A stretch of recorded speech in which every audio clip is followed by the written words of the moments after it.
It's the kind of matchup you circle on the calendar. One team with a slight advantage in the hunt for the top spot in the Continental Division. The other firmly perched atop the Empire. Loaded, confident, and dangerous. Two of the top squads in the FPHL collide tonight. And if this isn't a Commissioner's Cup preview, it sure feels like one. Good evening, Crustacean Nation, and welcome to a heavyweight tilt at Akins Ford Arena as the Athens Rock Lobsters play host to the Binghamton Black Bears for the first ever meeting between these two franchises, and hopefully not the last. I'm Matt Rad, and whether you're watching on YouTube or listening in on 98.7 FM or AM 1340 WGAU, we're thrilled to have you with what promises to be a statement-setting kind of night if the Rock Lobsters can get it right. Athens comes in red hot, winners of 6 of their last 7, including a 9-3 rout of Baton Rouge to close out the weekend. Andrew Stafora, Matt Garcia, and Avery Smith were just a few of the standouts in a game that featured 2 Gordie Howe hat tricks and an electric 6-goal third period.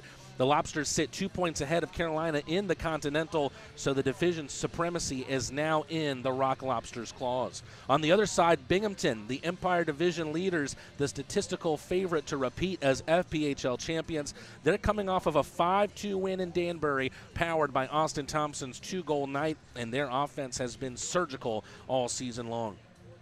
Tonight's battle isn't just about standings. It's about identity. It's about measuring sticks. It's about finding out who you are and where you stand with the playoffs on the horizon. Now, let's check out our fan saves impact players of the game.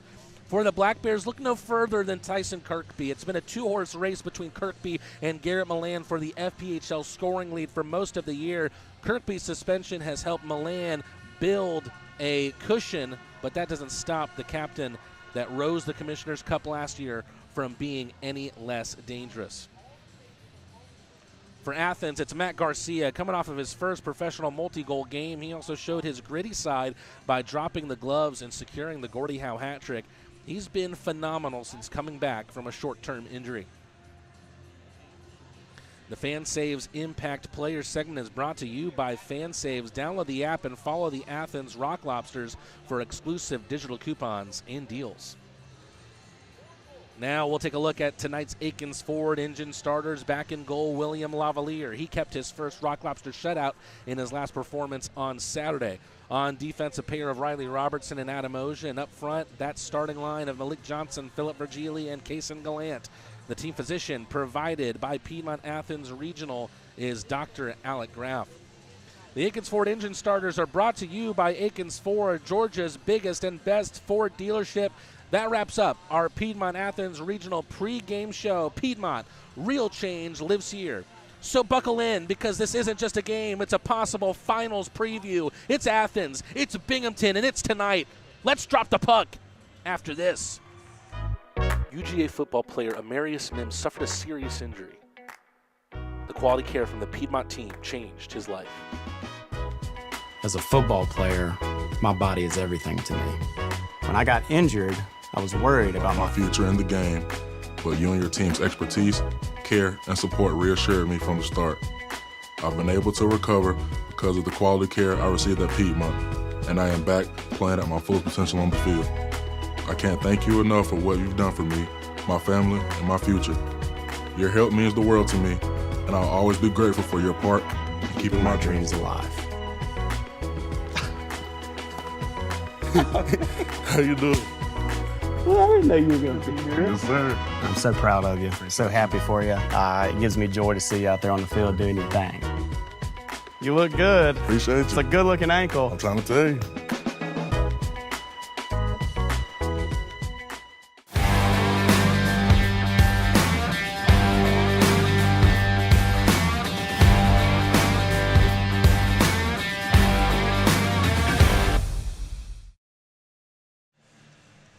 They're just about to announce the starters here at Akins Ford Arena. Of course, the Rock Lobsters coming off of that big 9-3 win Sunday against the Baton Rouge Zydeco. They end up sweeping the season series against the Zydeco. This is the 8th of 9 straight home games, but the Rock Lobsters will close up their home account tomorrow against the Binghamton Black Bears, and hopefully they do so with aplomb. It's going to be difficult to get one game off the Black Bears. Hopefully the Rock Lobsters can get 2 of 2. Look at that man right there, Orca Weisblatt. He's back in after missing that last weekend series against the Zydeco with injury. He'll be a big return for head coach Steve Martinson in this one. Meanwhile, the Rock Lobsters go back to William Lavalier. 14 wins, 2 losses, and 2 overtime losses on the season. A 32-save performance Saturday versus Baton Rouge in his last game kept his first Rock Lobster shutout. On the other side will be Connor McInanima, who leads the FPHL in goalie wins with 29, has only lost 3 games this year, 2 in regulation. Kason Galant, the first of the starters to get announced here. The Red Deer Rocket continues to lead the FPHL in power play goals with 15. I believe the next closest player is 11. Philip Virgili, he centers this line. He's done pretty well on the power play as of late as well. Malik Johnson, he has a little bit of everything to his game, a little bit of grit, a little bit of hit, and a little bit of scoring as well. Riley Robertson had the suit on next to head coach Steve Martinson in the team's last game on Sunday. He gets in on the action with the start here tonight. We already talked about one Swede, Philip Virgili. Next to him will be Adam Oja. And then William Lavalier, the 25-year-old Montreal, Quebec native. He'll be going up against one of the league's very best, hoping to prove that he is also in that category. Out come our kid captains, Aurora Hendricks and Jaden Brooks.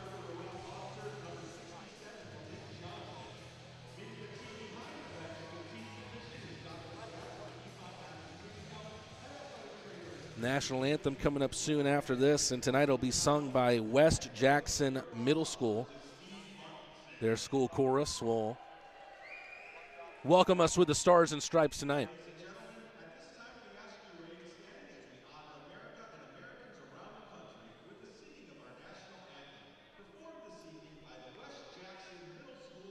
So here they are, the West Jackson Middle School chorus.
Ooh, sometimes doing this job, you just get chills, and that's the kind of feeling that you get knowing that the two leaders of the respective divisions in the FPHL are about to go head-to-head. The Athens Rock Lobsters, the top of the Continental. Will that stay the case after this week? We'll see, as the Binghamton Black Bears, who have already clinched their top spot in the Empire Division. They don't really have anything else to prove at this point, but they want to make sure that they really get into top gear by the time the playoffs come around.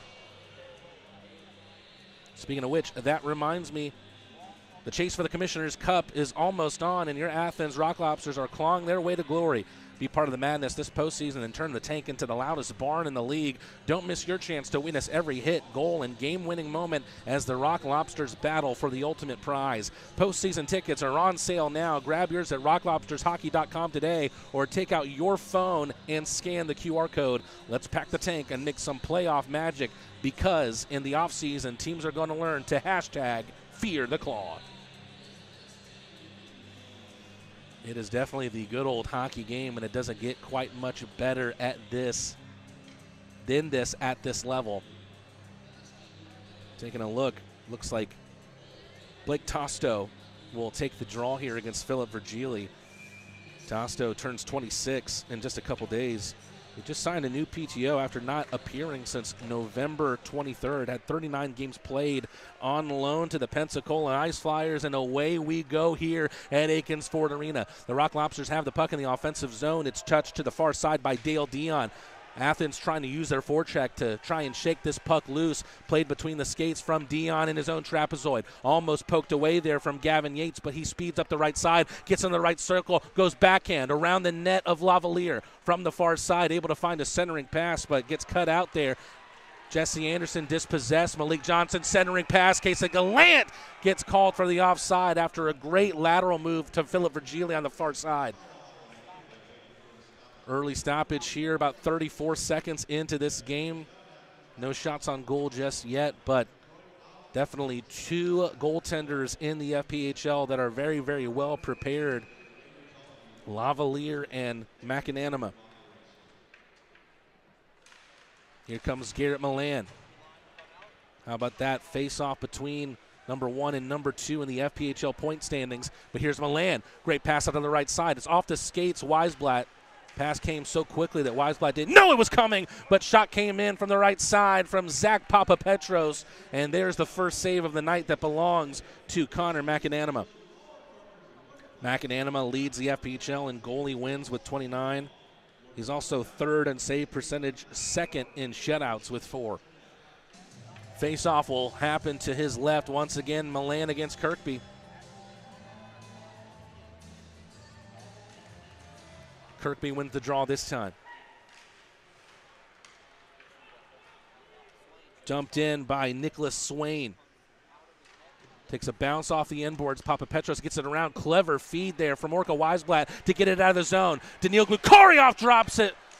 Troy Murray couldn't get any mustard on that, but Weisblatt almost opens a scoring. Big-time save from McAnanima.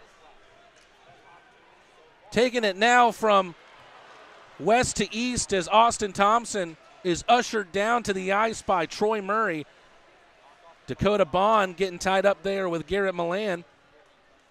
No doubt these are also two very, very physical teams. No team has scored more goals than the Binghamton Black Bears this year, but also no team has logged more penalty minutes. Avery Smith centers it to no one there. Good interception there from Matt Garcia on his own blue line. Finds his defensive partner for the night, Joe Colatarsi. Colatarsi around the boards. Avery Smith took his eye off the puck. They would have had a 2-on-2 the other direction. Smith with a good forecheck on Dan Weber there, but then it's taken away by Tosto. Tosto into the neutral zone. Good feed into the middle to Gavin Yates. Gavin Yates, a dangerous goal scorer, has scored 19 on the year. He's looking for number 20. There's a lot of Binghamton Black Bears that are on that number this season. Brandon Picard will chase it into the zone. Gavin Yates from behind his net. Picard sends a poke his way. Got it free for just a second, but then it's back for Luke Dobles. Dobles leaves it for Yates. Good passing out of their own zone. CJ Stubbs. Loose handle from him. Lavalier out of the crease to play it. Might be a dangerous play, but Adam Oja makes sure that he puts out the fire. Gets sandwiched into the corner between a Black Bear and also a linesman as we see Lavalier make a pad save there on the shot from Yates. Almost pokes out for Yates once again, but Malik Johnson has it the other way. Malik Johnson tries to put a dangle there on Dale Dion. Dumped it to the corner. Case of Galant leaves it for Johnson. Johnson follows it into the far side. Virgili swats it back towards the red line. Riley Robertson right in front of it will dump it back in. The Rock Lobsters will make changes. No icing as Robertson was in front of that red line. Thompson, clean entry on the right side as he evades Milan. Murray now on his back. Thompson from all the way around finds Daniel Stone at the line. Put back off the end boards. Troy Murray will pick it up. Daniil Glukarioff on the left side. Can't get it to Milan, but Stafora almost did. Glukarioff tying up Tyson Kirkby there, who will ice the puck. We've got a broken stick on the ice, and when you see a broken stick, Junk South wants you to think, oh, fiddlesticks. Call 855-RIP Junk today to get rid of your junk. Special thank you to friends of the show, Junk South. Rock Lobsters with a slight edge and shots on goal, 2-1. And you can feel it, can't you? You can feel kind of that electricity into the building right now. My shoulders are up to my ears right now, there's no doubt. Milan wins the faceoff. Glukarioff gets there first, whistles it around the end boards, but getting there first is Jesse Anderson. Loose touch of the puck there from Swain, but it falls on the stick of Kirkby. Kirkby with a long-range shot, figured he might test Lavalier, but Lavalier watched it the whole way into the oven mitt. Binghamton currently on a 7-game winning streak. Only the Port Huron Prowlers currently on a longer winning streak with 9. Kind of out of nothing there for Port Huron. But perhaps more interestingly enough, and very relevant here, the Black Bears 8-1 against Continental Division teams this season. Milan tries to poke it out of that right defensive faceoff circle. To round the boards, getting there first ahead of Papa Petros was Nicholas Swain, the 24-year-old from Jackson, New Jersey. Bond makes a step up on the left side. Murray able to tie up Kirkby there to get the puck free for Milan. Murray already staring down Kirkby. Those two getting in each other's faces. And these two are going to go. Well, Murray dropped the gloves. We'll see what happens out of that. And then Milan lays a big old hit on Daniel Stone the other way. Interesting there. Murray dropped the gloves. I guess they're not going to call any penalty on that. Stone. Cameron Clark opens a window, looks for a deflection from Stone, spills out in behind Lavalier's net. Lavalier trying to get something in on it, ends up poking it to the far corner. Galant to Glukaryov. Good move here from the Black Bears, and a great save with the glove from Lavalier. We knew this might be a physical one, and it's getting physical early on. Pushing and shoving. Shinkarik sends the glove into the face of his fellow number 14, Kyle Steven.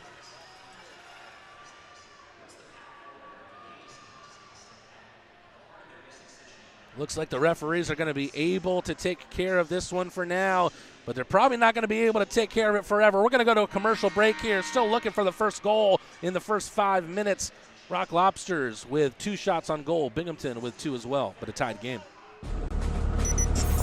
When you're the leader who's asked for cleanup and restoration, how do you make like it never even happened happen? Fire it up, Randy!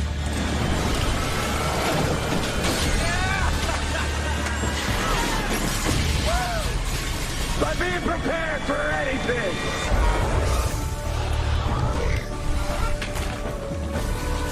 Whatever comes your way, there's a pro for that. Serve Pro, like it never even happened.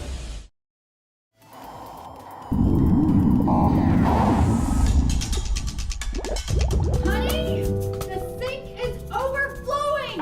Okay, I'll call a plumber.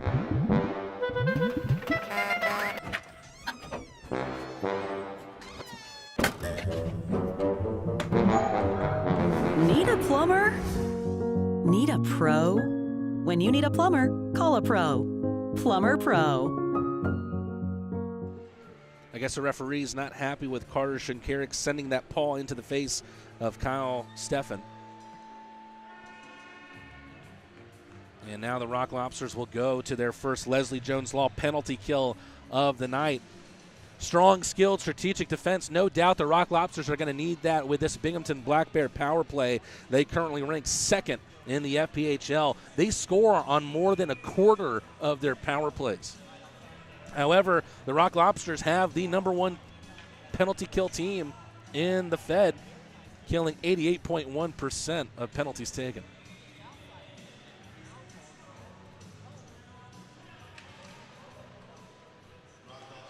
Jousting on the faceoff circle. Drops back for Bond. Shot comes in. Traffic out in front. Kirkby tries to sweep it in. Puck still loose. Where is it? Neither team can find it. Kirkby with another effort, and finally they'll blow the whistle. And now it's getting physical again. Murray still wants a piece of Kirkby. Still getting in the face, and Kirkby will not partake.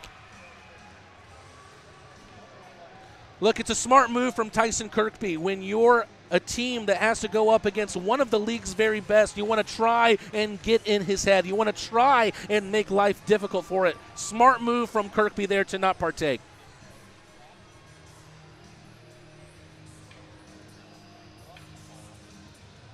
But Murray needs to be careful here because he does not want to put himself in a position at putting this team on a 5-on-3.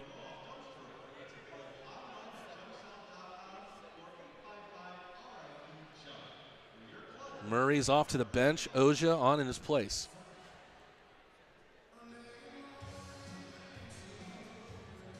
Big thank you to all 422 of you that are checking into the stream right now. If you haven't already, like the stream, subscribe so you can play a part in our chat, and ring the bell to stay notified of all future Athens Rock Lobster content here on the Athens Rock Lobster Network. Good keep in at the line, or did he keep it in? No, say the linesman. as Gavin Yates gets whistled for the offsides.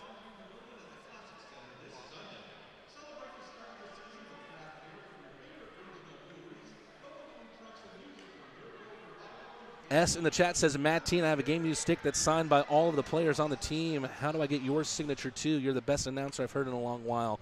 That's a mighty, mighty kind thing for you to say, S. I really, really appreciate that. Are you going to be at any of the games either tonight or tomorrow? If not, if you're coming along to the playoffs, let's see if we can make it happen. Let me know, S. You can also reach me through email on the rocklobstershockey.com website. Would love to be able to oblige in any way that I can. Thank you for the nice comment, S. Face-off happening right in front of the penalty box. Kirkby against Milan once again. About a minute and 35 left on Carter Shinkarik's penalty. Through the middle of the ice is C.J. Stubbs. Whistles it hard off the glass, falls all the way around for Weisblatt. Can't one-time it out of the zone because of the big body block there by Bond. Good evasion on the hit there from Milan. He eventually bounces down to the ice, and then Weisblatt is able to finish a check off in C.J. Stubbs in the corner. Gavin Yates. He's found a home here right on the right side. Good job by the Rock Lobsters to keep Binghamton really from not being able to set up all that well. That one's hard off of Malik Johnson into the end boards. From the blue line to the end boards, just off of that bounce, off the body of Malik Johnson. Oja tying up a black bear on the far side. Malik Johnson can't get past a pair of black bears there, and out of his crease is McAnanima to touch it, and we're going to go to 45 seconds of 4-on-4.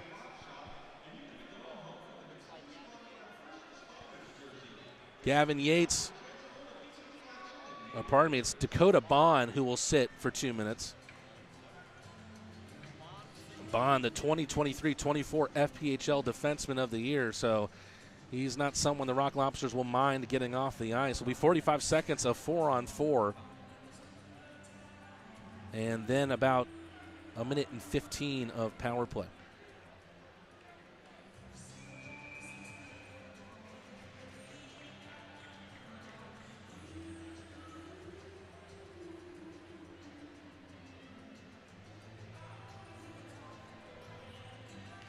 Lukarioff, rare face-off for him, and he wins it. Shot comes in, a long distance one. Murray looking for the top shelf, but missed to the right of McAnanima. Stafura tries to poke it up the right side. Jesse Anderson off of his own end boards, picked up in the trap by Cameron Clark. Here's Anderson out of Wasaga Beach, Ontario.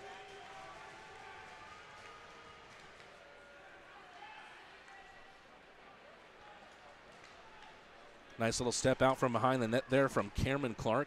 Getting chased down by Stafura. Anderson lets it run through the legs. It's off the end boards. Good move here from Stafura. He's really made a name for himself in his first couple games as a professional, but it gets poked away from him by Dion. Little turnaround effort there from Kolatarski on the near side, and now the Rock Lobsters are going to the power play.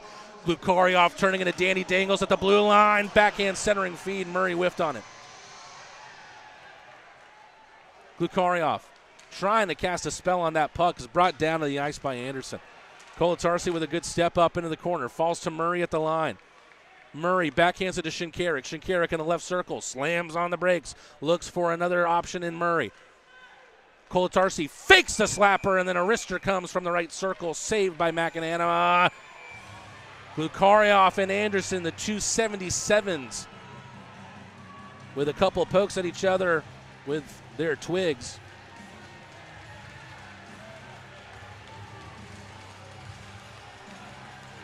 Rock Lobsters will get a power play unit back out there as they try and take the early lead here. And it's going to be 44 seconds of 5-on-3 here. How about that? Jesse Anderson also making his way to join Dakota Bond in the box.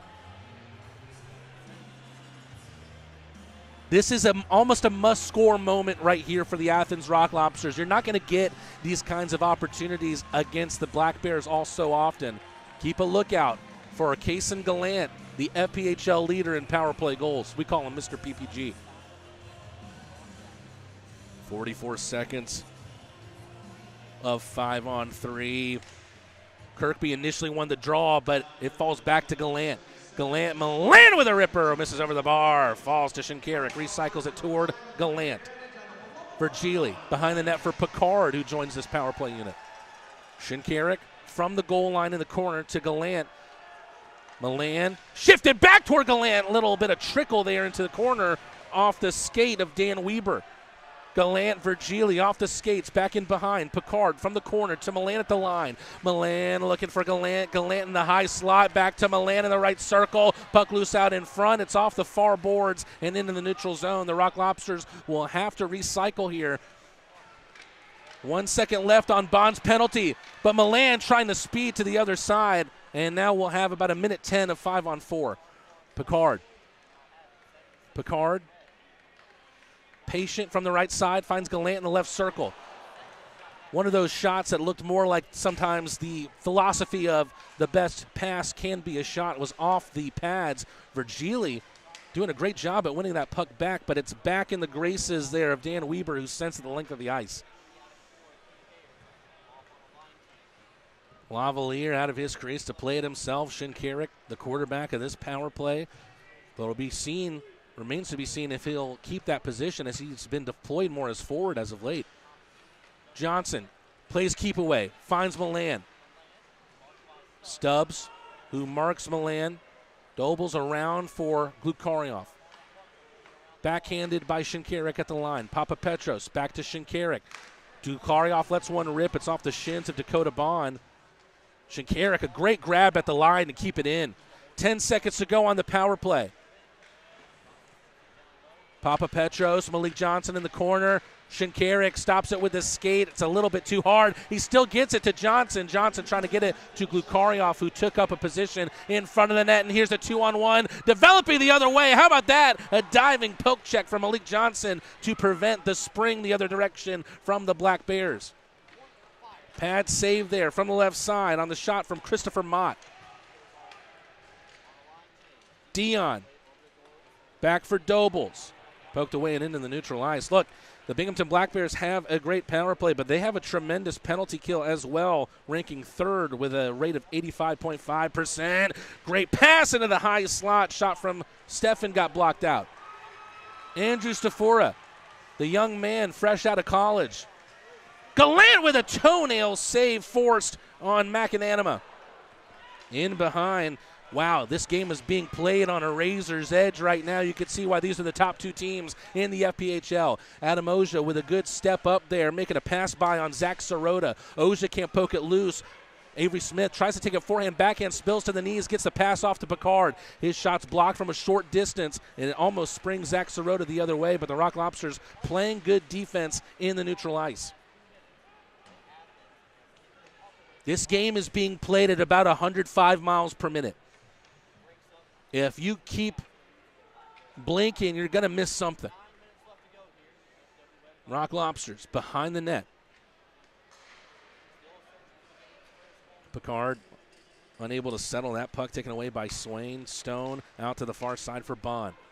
Dumped all the way in, and that's going to go down as an icing. We're going to go to immediate timeout here. 8 minutes, 43 seconds left. This game is as 50-50 as you can make it right now. Let's see who's going to take the first lead. Since we opened in 1968, we've taken pride in our professional staff. Unparalleled customer service is our legacy. Experience the best, skilled hands and friendly faces.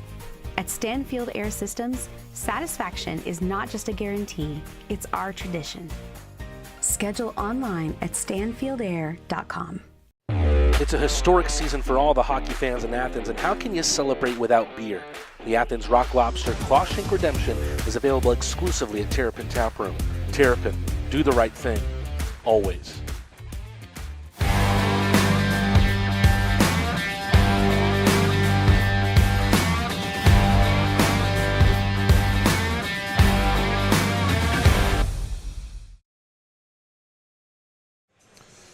Well, it's been a good start for the Rock Lobsters, but perhaps they might rue the chance that they had on the 5-on-3 that they didn't take.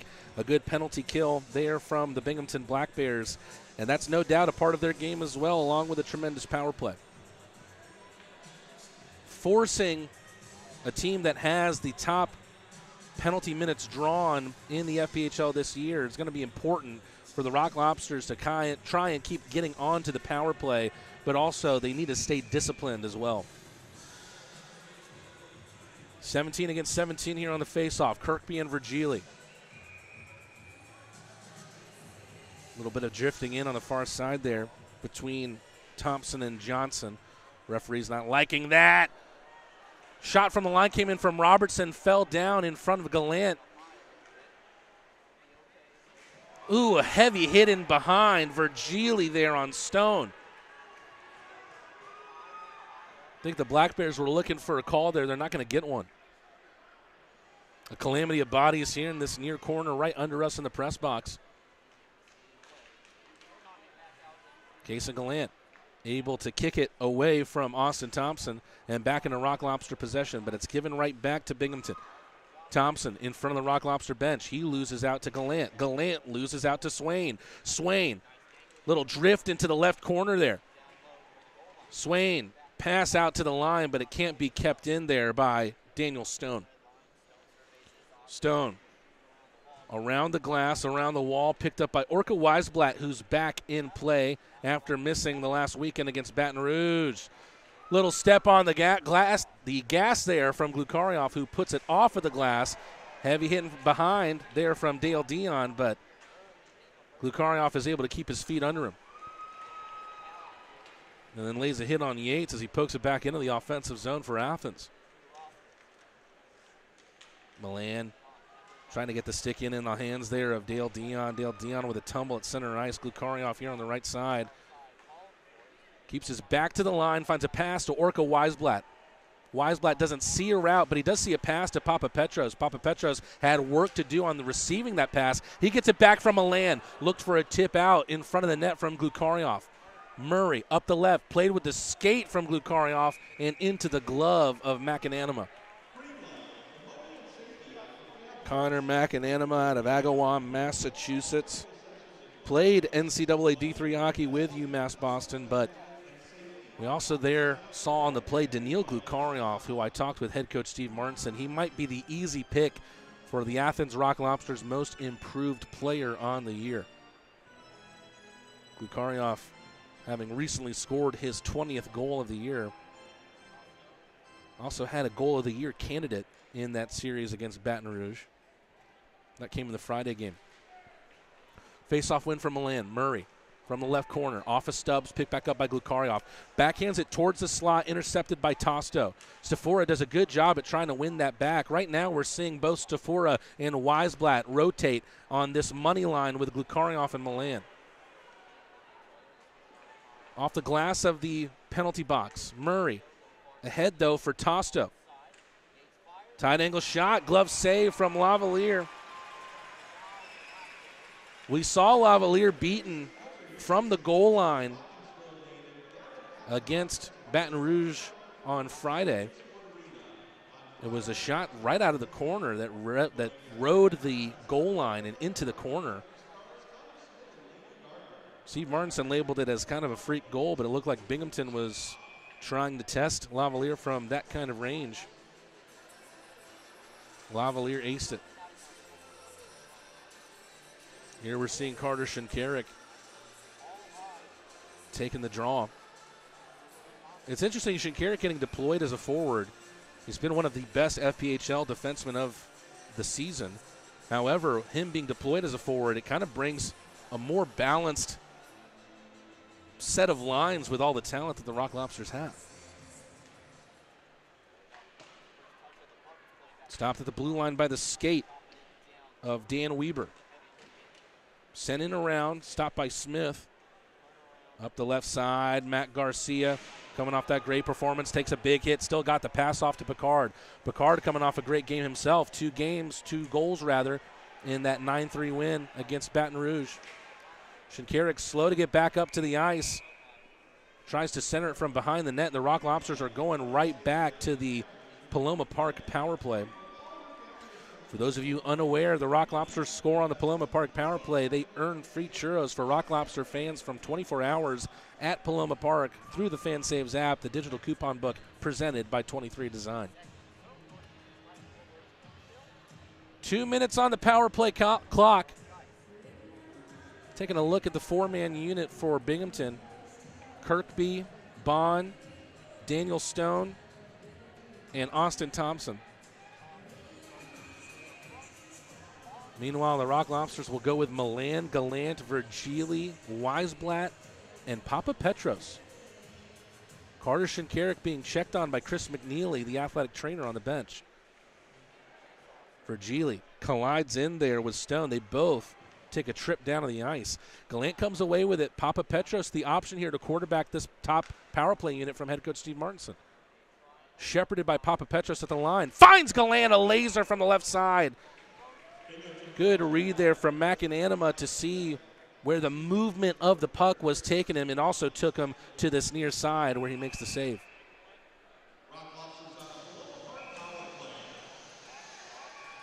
Rock Lobsters have seen an uptick as of late on the power play, currently ranking 7th. 21.4%. It looks like Weisblatt being taken to the sin bin, and that power play won't last long for the Rock Lobsters. Orca Weisblatt very, very confused.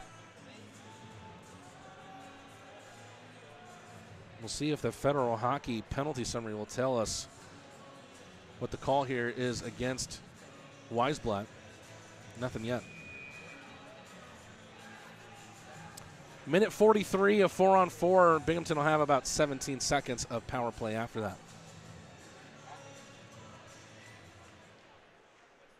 Face-off won by Milan. Papa Petros over to Kolatarsi. Unsportsmanlike conduct is the call against Weisblatt. Glukharioff showing some speed from the near side. Glukharioff centering pass. Kolatarsi was down to a knee to try and get that puck, but couldn't find it. Really good pass from Tyson Kirkby. Almost found Thompson in his route. Binghamton finding some openings here on the 4-on-4. Here's Bond on the left side. Shot comes in. Lavalier makes the read out of his crease, but a little bit of a tumble there between him, Kolatarsi, and Thompson. 5 minutes and 10 seconds left in this first period, and it's had a little bit of everything except a goal here.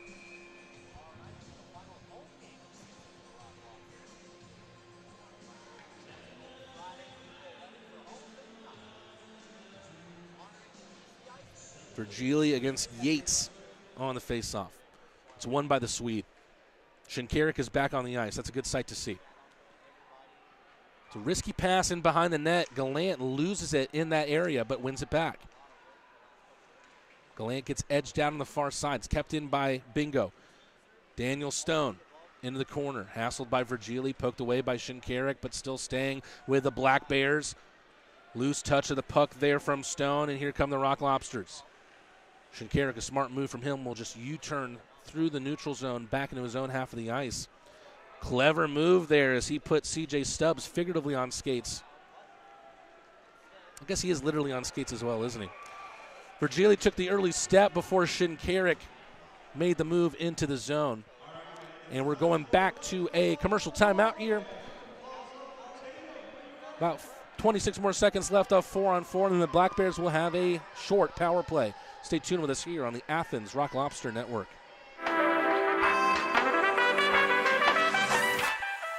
Classic City Flats is a brand new apartment community in Athens, Georgia that redefines luxury living, offering a sleek and contemporary living experience.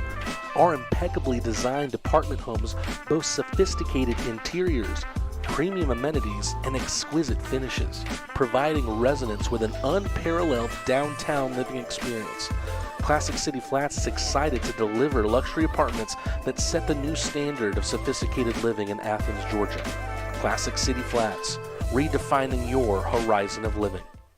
Every business owner who's built a business wonders about their company's legacy. What's the path forward after they decide to take a step back? At the heart of every succession plan is a vision that safeguards hard-earned success. This isn't just paperwork. It's your roadmap, guiding a business during a change in ownership and detailing how ownership transitions and key financial decisions unfold. This instills a profound sense of pride, belonging, innovation, and commitment, ensuring a stable future for the company and a rewarding exit for you.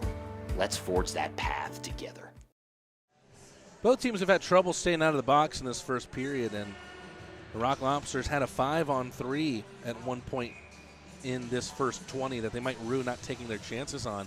We'll see how that feeling remains and if it remains at the end of this game. Meanwhile, both of these teams are on the 4-on-4. It's one back by Kirkby, back behind the net by Bond. Kirkby up the right side. He's watched closely by both Glukaryov and Milan. Murray backhands it, sent right back to him by Austin Thompson. Murray. Head coach Steve Martinson said Murray playing with a lot of motivation right now. Glukaryov has it dropped down in front of him after making an initial shot. Great centering feed from behind the net. The no-look backhander. Milan has no choice but to take it back into his own ice. That one's flipped into the crowd. Is that Murray and Kirkby again? No, Kirkby joining in the pack there. I believe it was Murray and Steffen. Questions will be asked here of if that was a delay of game from Milan. But Garrett heading back to the Rock Lobster bench. And instead it looks like it'll be another penalty for the Black Bears. Kyle Steffen going into the sin bin. It's been a period of power plays going into 4-on-4s, going into power plays. Not a big surprise there. We know the Rock Lobsters a tough physical team. The Binghamton Black Bears, I said today, I don't think that there's any team that matches the style of the Rock Lobsters as well as the Binghamton Black Bears do.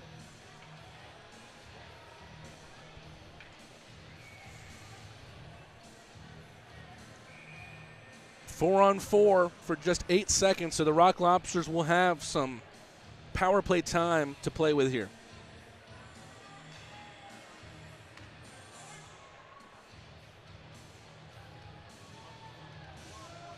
Milan and Kirkby face off against one another. They're also facing off in the FPHL points race. A big cushion for Milan in that spot right now. Most of that because of the suspension from Kirkby. Rock Lobsters now on the power play. Weisblatt out of the box, makes way for Andrew Stafora. Papa Petros here staying on the power play as well. Papa Petros, Milan, Virgili, Galant, and Stafora. Papa Petros, Galant on the left. Mr. PPG. His pass takes a tip but reaches Virgili. Joining Virgili in the corner was Stafora. His pass getting cut out by Jesse Anderson and sent 200 feet down the ice. Lavalier out of his crease makes a play to Galant. Galant to Milan. Good passing here through the neutral ice. Stafora sends Milan on a run. Milan pokes it back for Galant. Galant in the left circle, backhands it towards the trapezoid. It's in that awkward part of the netting of the cage there, and the referees have no choice but to blow the whistle. Not much going here on this power play for the Rock Lobsters, which has 52 seconds remaining on it.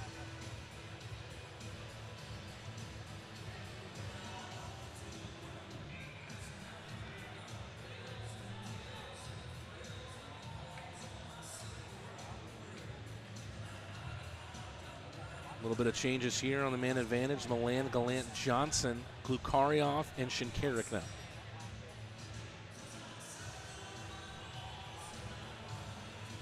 Christopher Mott tasked with a big face-off. He loses to Milan. Shinkarik, left side of the line, finds Galant, who's in front of the left circle. Shinkarik from the line, shot towards the net, is off the chest of Daniel Stone. Drops down. It's hard off the glass. Awkward. Shinkarik able to keep it in. Galant tried to send it through skates towards Super Milan, but it never made it to the Rock Lobster veteran. Jason Galant eases the puck in and then sends it around the inboards. Trying to meet it on the other side was Daniil Glukarioff, but it's taken away by Dakota Bond. Bond all the way out and stopped by Lavalier on the other side of the ice. Glukarioff.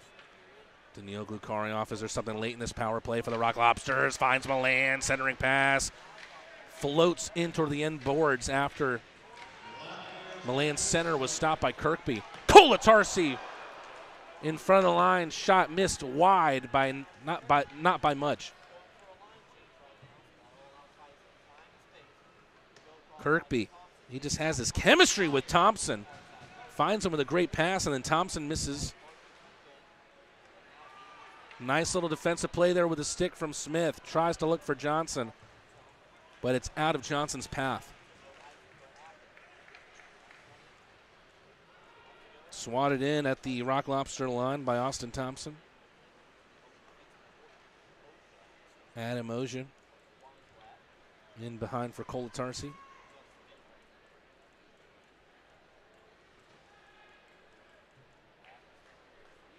This first period entering its last minute of play. Kolatarsi looking for the bank pass. Tafora plays it perfectly. McAnanima out of his area to play it into the boards. Well done there by McAnanima, because Tafora kind of pulled that out of nowhere. Picard floats it towards the other side of the ice from near side to far. Smith pokes it to Kolatarsi. Sent in by Kolatarsi, and McAnanima had to treat it like a fly ball. More and more extracurricular activities here on the ice. Avery Smith at the center of it all, as is Joe Kolatarsi. We're 29.5 seconds away from the first intermission. For those of you who are unaware, we will play our Coach's Corner segment. Had a chance to talk with head coach Steve Martinson just this morning about that 3-game set against Baton Rouge, and also what it means to play Binghamton this week.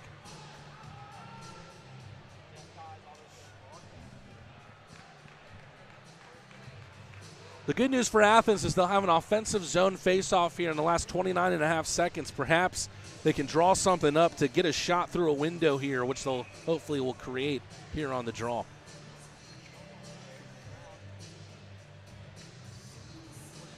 Looks like it's going to be Virgili against Tosto.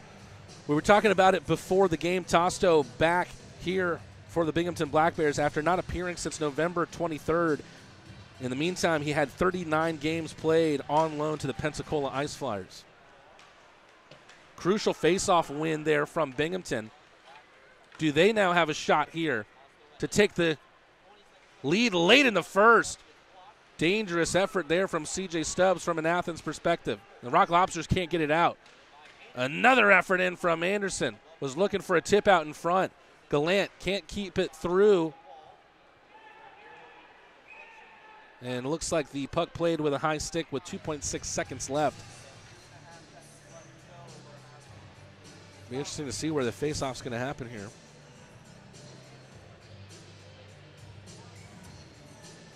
If it is in the offensive zone for Binghamton, that's good news for them. Doesn't look like that's going to be the case, though.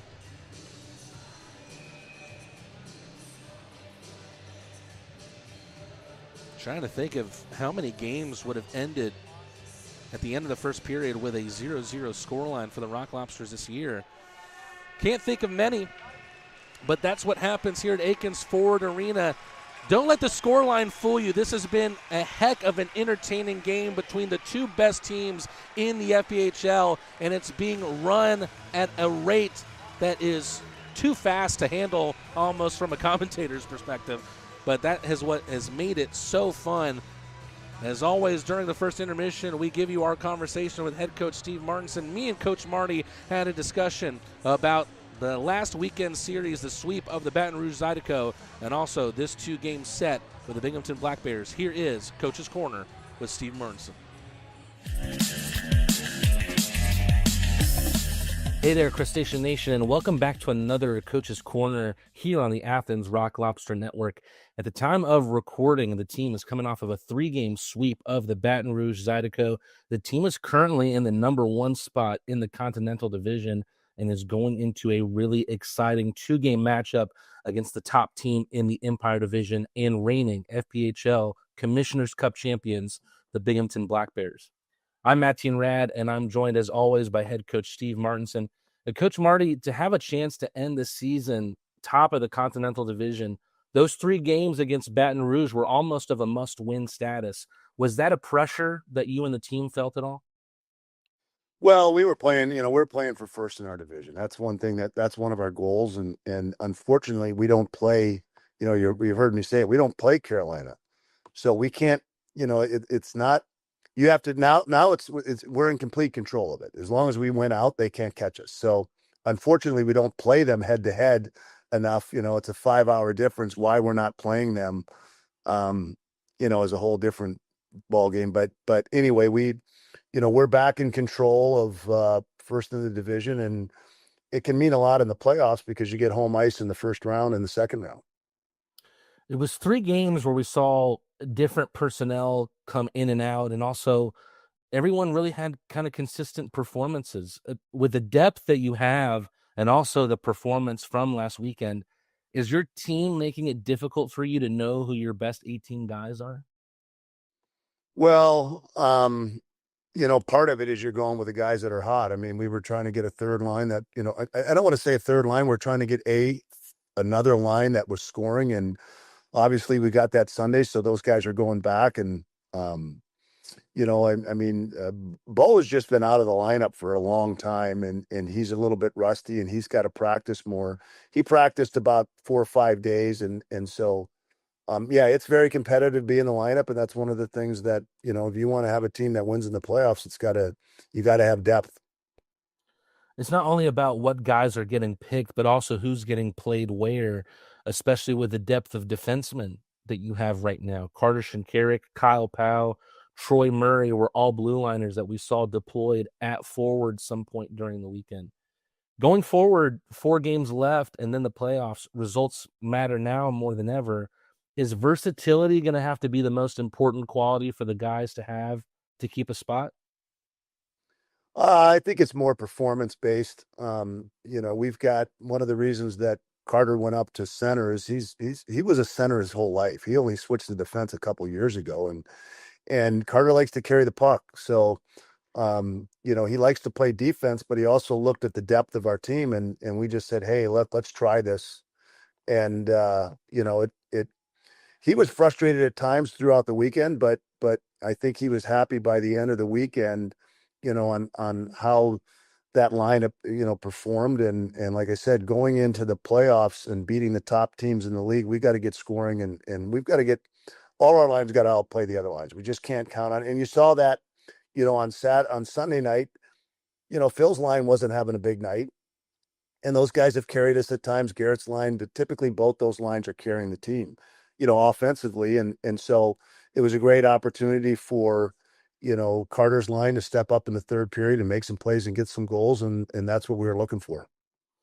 Do you feel like sending Shanks from the blue line to center, does that give you more of an opportunity? I know you always say you don't like to call lines first line, second line, third line. Yeah. Sending Shanks to forward, does that give you more of an opportunity to balance all of your talent on 3 lines? Well, yeah, I mean, that's what I'm trying to do. And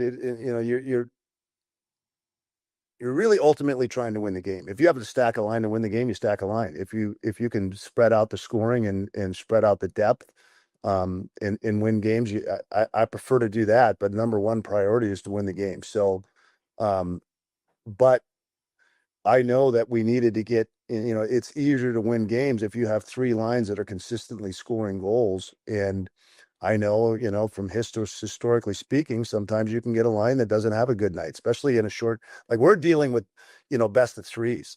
And, a goaltender, we've seen it. We had games with Blue Ridge where we took 86 shots and didn't score a goal. So, in a small series, a goalie can really step up, and you need to have, you need to take advantage of all your chances. So the more chances you get, the better off you are. So I like our depth now. And then the other thing, we were so deep at defense. If Carter stays at D, we're sitting out multiple defensemen that can help the team. So that becomes a really, really competitive situation too. I could activate Orca tonight, and he's been one of our top forwards, but he hasn't skated much, and he'll probably go in tomorrow night. But it's just a situation now where you get bumped out of the lineup for any reason, injury or whatever, and there's guys that are going, and Stafura stepped up and made some plays, and so it's just gotten more competitive. We'll talk about Andrew Moore in just a second as well. But going back to that first game, it was the only one that came down to a wire. I was hoping that maybe you could give us an explanation of what was one of the most confusing plays I've seen this season. There's pushing and shoving in our offensive zone during the third period, guys tying each other up. Baton Rouge with odd numbers other way go and score to make it 4-3, and it gets waved off. We kept waiting for a whistle. We never heard one in the booth. Was there a whistle that happened that we couldn't? So there is a rule that the referee, if he was intending to blow the whistle and he didn't, and you'll see it in getting goals that get waved off where the whistle hasn't blown yet, and it'll blow after the goal. And he was saying, no, I was intending to blow the whistle dead, play dead. So that was the rule there. He was intending. Should he have blown it dead? Yeah, he should have blown it dead long before that. But he didn't. And so, that was kind of a mistake that they made. And then at some point he just said, I was intending to blow the whistle, but I was involved maybe in the altercation. That's why he didn't. But it's clearly a dead play and shouldn't have been a goal. Interesting. You came out with a win ultimately, and that's the important thing. But looking at that Friday night game, only 23 shots on goal. They scored 3. You scored 4 on 42. You got the win, but were there aspects of that game that were frustrating for you? And if so, were those frustrations more on the offensive side or the defensive side? Well, I mean, even Sunday night, we gave up some soft plays on goals, and they scored a power play goal. That was kind of a freaky thing. It was it was shot from the goal line that just happened to get in. There's about 3 inches that it could get in, and it did. And the guy had just skated through and screened the goalie at the time. It was just kind of a weird, perfect play. And sometimes when those things happen, you just got to throw it out. You got to say, okay, we could have killed the penalty a little bit better right before that. We should have killed the play, but we didn't. Sometimes plays happen, but ultimately, when you have the offense to make up for, a miscue, it makes things a lot easier, to deal with. But yeah, right now it's, we've often had a couple of soft goals. I mean, a couple of goals on Sunday were, I didn't like their goals. They soft play coming out of the corner, and the goalie was sitting down on the third goal, and all he had to do was shoot it in the net. So I wasn't really impressed with everything on those goals, but that's why you play the game. That definitely was a sight to behold, that goal that was scored from the tight angle. But Daniil Glukaryov had one in that game as well. Danced into the slot, a no-look backhanded shot that beat Bernard. I know you only care that the puck goes in the back of the net, but do you have any memories of goals that have stood out this year as maybe one of the best, and as Danny's up there? Yeah, I mean, that was a beautiful goal. I mean, we've had some really nice plays. I mean, I think we should get some of our goals up on our jumbotron before the game. I mean, we've had some beautiful goals, and there's been a lot of them, so it's hard to say which one is which. But yeah, that was a great play. And my comment was it looked like one of my old backhands when we had flat sticks, straight sticks. But yeah, Danny makes some great plays, and he's been money, and he bears down when he gets the opportunities. So he scored a couple of nice goals last weekend. You don't often hand out team superlatives. Teams just don't often do that. But in terms of most improved player, is Danny an easy number one in that category? Yeah, I mean, Danny's really a really good all-around player. He carries the puck, he hits, he back checks, he defends, he's in top shape. He can play a lot of minutes. I mean, he's been, for a guy that started out, he didn't have a point in 6 games, and we go back and talk about it, he was making plays in practice and he looked good in the games, just wasn't getting it done. And it's the old Wally Pipp rule. Somebody missed a an opportunity. Somebody was playing with Milan's line, and I can't remember. It might have been, Malik had gone up, or I'm not sure what the situation was at the time, but Danny stepped in and stepped up, and he hasn't given up that spot, and he doesn't want to come out of the lineup, and he doesn't want to get Wally pipped. The next night comes, and Andrew Stafora scores the first 2 professional goals of his career. You've played him recently alongside Milan and Glukaryov, so you obviously have a lot of trust in him. What do you think is different about Andrew and what he brings with his skill set? Well, he's just, he skates, he hits, but, he can skate, and he's got a history of scoring goals. He scored 17 goals. He didn't have a lot of goals this year, but their team, sometimes that happens, but he scored a lot of goals in his college career. He had 17 one year. And, usually, if you've done it before, you can do it again, given the same, the right circumstances. So he's made a lot of good plays too. I mean, he's made plays, and he can keep up with that line. That's a critical thing. If you're going to play with Milan and Danny, you got to be able to keep up too. That night also started with a fight between Kyle Powell and Elias Thompson. They fought each other in each of the 3 games. I saw them talking a lot in warm-ups. It all seemed very friendly to me. But when a fight is happening on the rip, on the opening draw, how aware are you made beforehand that something like that's going to happen? Well, we started all our tough guys on Friday night because the last time we played them, they put that number 11 tried to fight Orca, and then he was following Milan around, and you got to send a message back. So part of it was, we sent a message back to their players. We want to be physical on their good players, and then, Powell was like, "Hey, if you want to fight somebody, and I'm here and I'm available." So that's kind of things that go on, from a running feud sometimes, and Powell, maybe looking for a little extracurricular activity too. You were known for dropping the gloves in your career. I think the fans know that a player might fight in retaliation to something that an opponent might do to them or a teammate, but this is a community that, in some ways, there's a lot of people who are still learning about this sport. Can you take those who may not know through some of the other motivations for fighting in hockey? Well, ultimately, the real reason is, you've got, like in a football game, you've got 300-pound guys against 300-pound guys. Now they can get to the quarterback, but ultimately they kind of match up. You got linebackers then who are against linemen, and then running backs, and obviously they can get to the quarterback. But in hockey, you can have a 240-pound defenseman, hitting your 5'9", star player. And what we say is you can hit Milan, but if you try to hit him too hard, then we're gonna send a message back, and it might be the guy that did it, or it might be your best player. And ultimately, that's my real reason of policing, because even if you hit Milan really hard in a legal check and you put him out for a month, he's our best player, and we got to protect him. And other players too. I just use Milan as an excuse. He's as an example. He's a tough guy, and he can take care of himself. But I'm not going to allow teams to you can hit him as part of the rules, but I pay attention. If I see a guy targeting him, or if I see a guy, trying to give that extra shot on him, then I joke. I was in the revenge business for a long time, and I know it like the back of my hand. So it just amazes me when a coach like, when Port Huron pulls that crap that they did, same thing in Monroe. Do they think that there's not going to be a retribution or a reckoning coming back?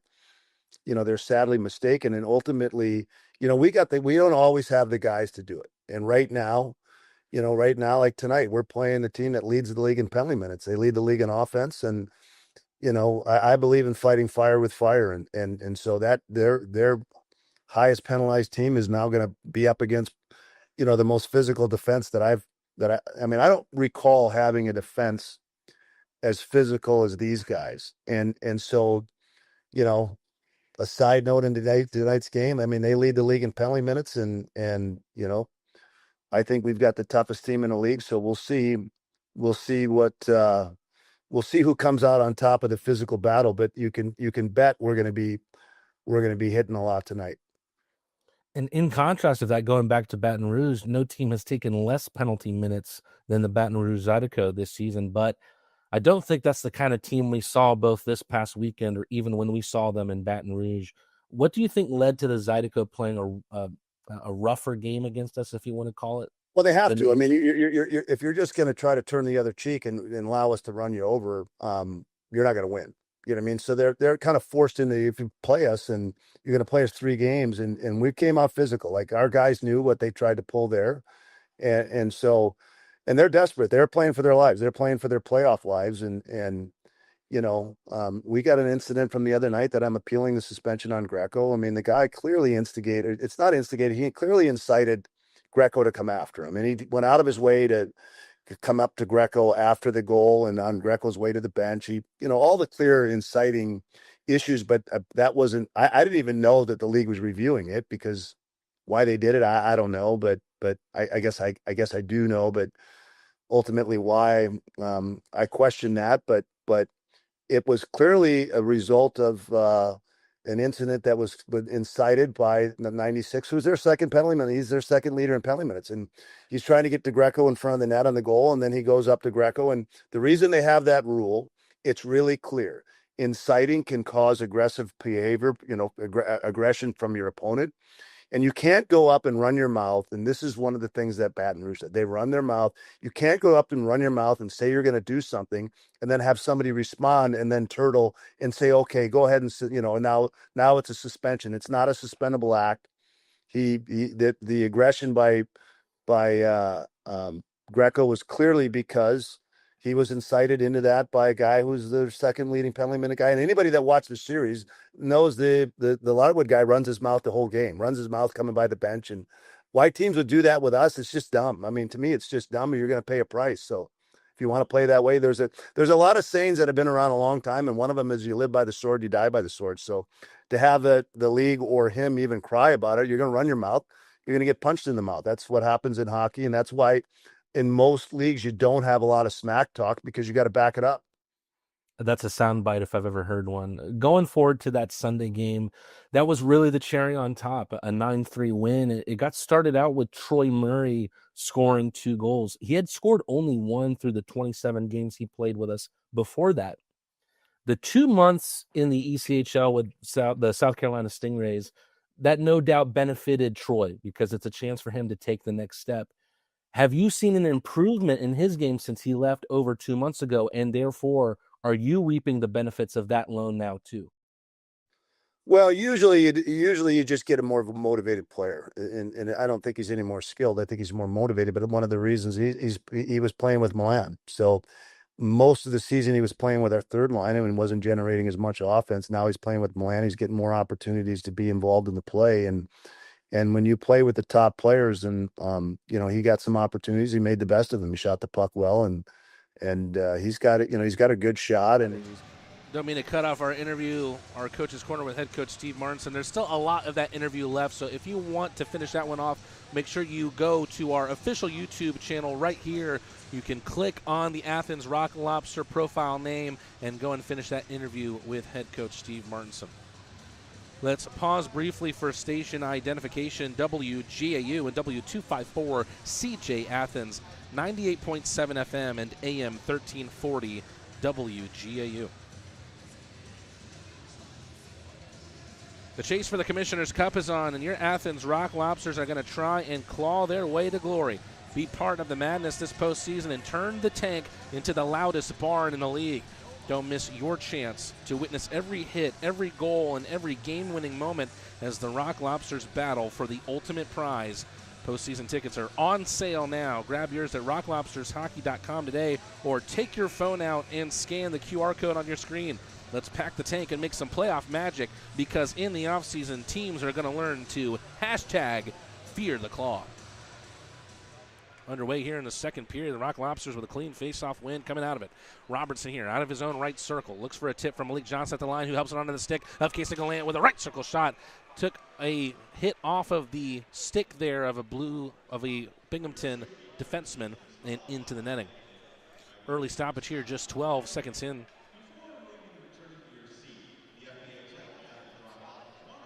The Black Bears with the shot on goal advantage, 13-9. Offensive zone faceoff. This time won by the Black Bears and Blake Tosto. Johnson tried to keep it in, but got his stick lifted at the line. Robertson has the pass from Oja. Malik Johnson with a banker to Galant. Galant U-turns at the left circle. Tried to find Virgili. A little bit of a risky play there, though, from Gavin Yates in front of his own net. The Rock Lobsters win it back. Loose out in front. Casey Galant has it poked into the corner there by Gavin Yates. Oja can't lay the hit there. Virgili tied up there and trying to sell it for all he's worth there is Gavin Yates. Referees don't see a penalty there. Meanwhile, Malik Johnson takes a tumble there into Macananima. Already end-to-end stuff in the first minute of the second period. Poked in by the Black Bears, stopped by Lavalier. Both teams making changes here as Papa Petros is in the trapezoid.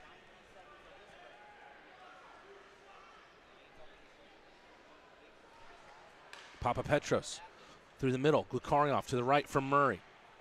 Murray sends it in around for himself.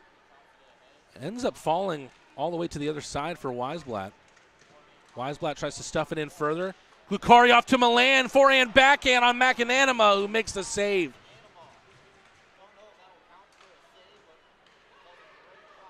Murray, pass out into the front of the bench for Glukaryov, who took a slight touch to it, so no icing. Heavy hit in behind. Papa Petros makes a step up. Couldn't fire the shot off thanks to the intervention there from Bond. Tight angle shot. Papa Petros, glove save Macananima. Uh-oh. We saw a little bit of this in the first period. Kirkby,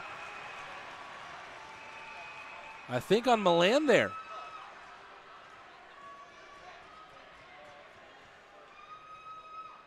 We've seen these two face off. We've seen these two in the FPHL points race against one another. Could we potentially see the gloves off between the two of them as well?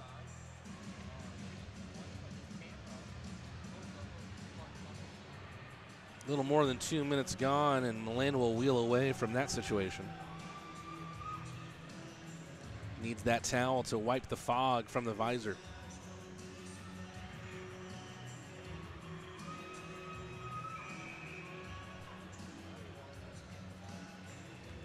Murray in the ear of the referee for some reason or another. Perhaps it was that takedown of Malik Johnson as he was going in hard on the net of Macananima.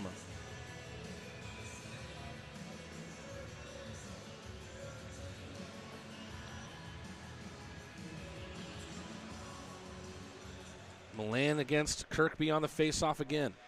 Smith toward Papa Petros. That one finds the netting as it was lifted into the offensive ice by the man that we're dubbing the Athenian anchor.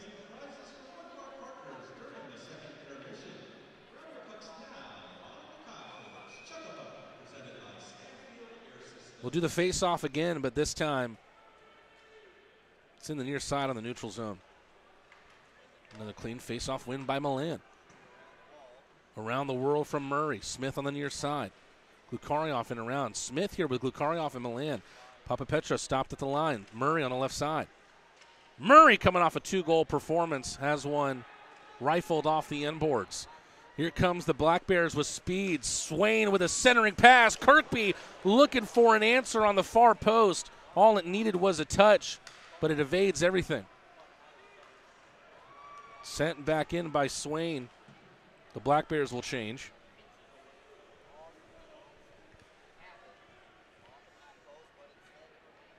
Murray taking shelter for a quick second before coming out from behind the net of Lavalier.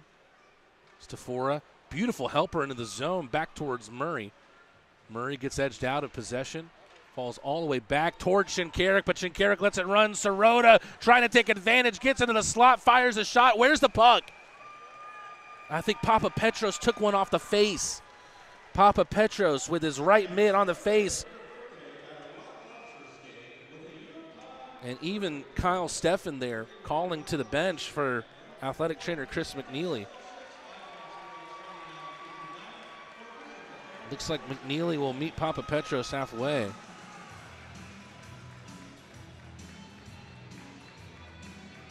Steffen was very animated in getting McNeely out there, so I wonder what it is he saw that drew such concern. Perhaps that one knocked a couple teeth loose.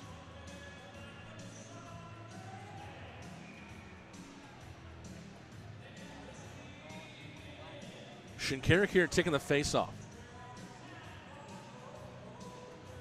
He's here with Stafora and Picard. Poked ahead by Shinkarik. Out of it came the shot from Sirota. In behind from Steffen. Centering pass cut out by Picard.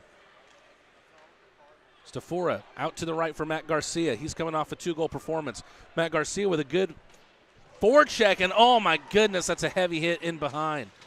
Picard took the brunt of it there from Thompson. Garcia with a dump in. Was able to get to that puck before it reached the red line. Then we see some forecheck here from Picard. Falls all the way back for Garcia. Heavy banker in behind for Kolatarsi. Galant shepherds that puck into his possession. Took a slight touch from Kolatarsi past the blue line. That'll be an offside rather.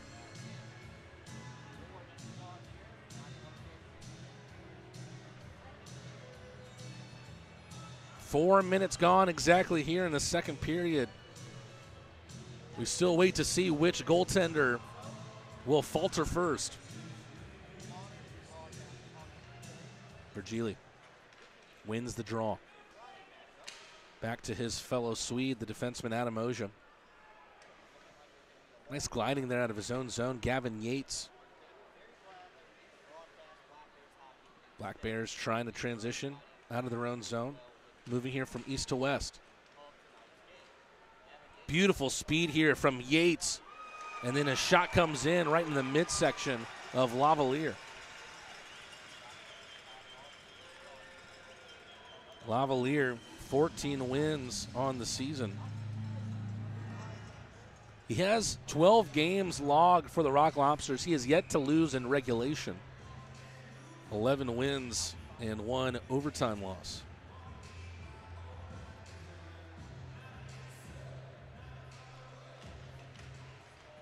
Virgili wins the draw back ahead of Tosto.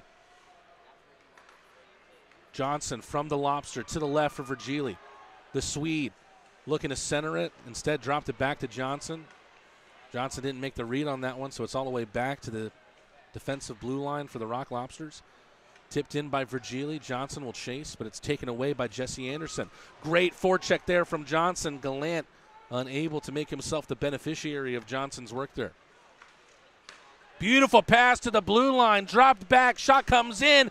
Opting for the extra pass was probably not the move that Yates needed to make there, but it was the move he ended up making, and Anderson could only put one right straight into Lavalier. Looks like we're going to a commercial break here. The Rock Lobsters still looking for the first goal on this one. Tied game between them and the Black Bears. UGA football player Amarius Mims suffered a serious injury. The quality care from the Piedmont team changed his life. As a football player, my body is everything to me. When I got injured, I was worried about my future in the game, but you and your team's expertise, care, and support reassured me from the start. I've been able to recover because of the quality care I received at Piedmont, and I am back playing at my full potential on the field. I can't thank you enough for what you've done for me, my family, and my future. Your help means the world to me, and I'll always be grateful for your part in keeping my dreams alive. How you doing? Well, I didn't know you were going to be here. Yes, sir. I'm so proud of you. So happy for you. It gives me joy to see you out there on the field doing your thing. You look good. Appreciate you. It's a good-looking ankle. I'm trying to tell you.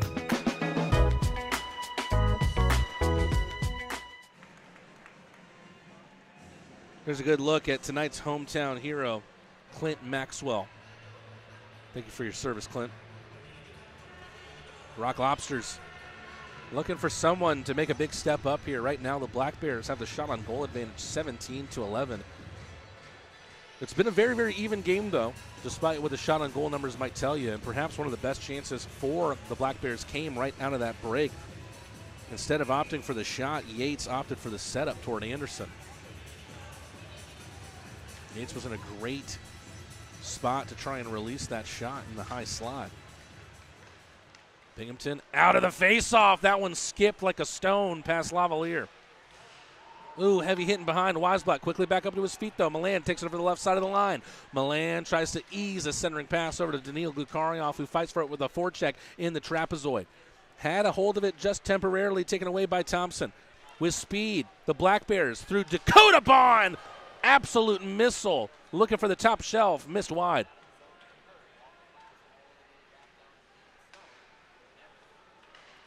Glukarioff with a takeaway at center ice. Feeds Weisblatt on the other side. Milan with a quick thinking backhander, then tries to poke it away and win it back. Nicholas Swain has it fall right back down in front of him. Didn't know where it was. Papapetros to the left from Murray. Cuts the ice with a pass. Weisblatt backhands it off the glass and into the far corner.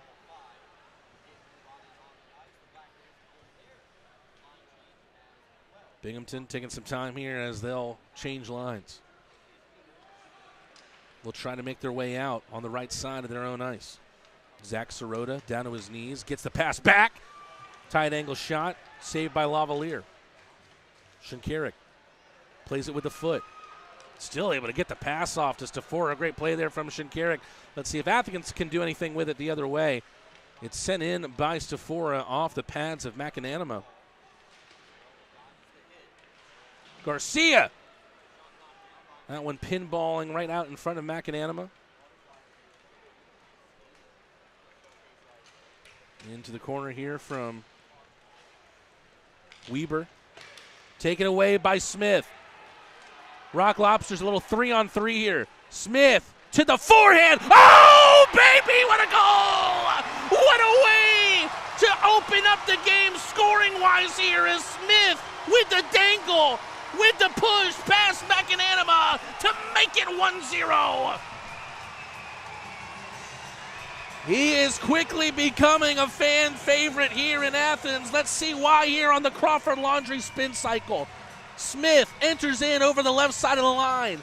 Goes backhand, goes back forehand. A perfect placement on that shot. Someone called it in the chat. It might have been Jake Peacock who called the opening goal from Smith. It's the Rock Lobsters who take the lead here 1-0 on their 13th shot on goal in the game. Avery Smith. We were just talking with head coach Steve Martinson about goals of the year candidate and talking about that goal from Daniil Glukarioff last Friday. That might be a candidate as well from Smith. Assists came from Shinkarik and Garcia. Garcia staying hot on a Lobster roll right now. Kolatarsi with it makes a step up, gets the hit there on Yates. Johnson with a takeaway, back to Galant, it's 2!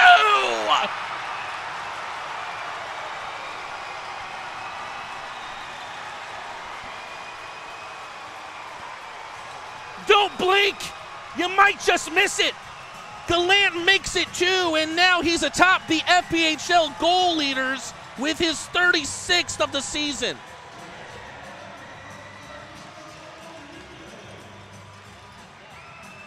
Let's take another look.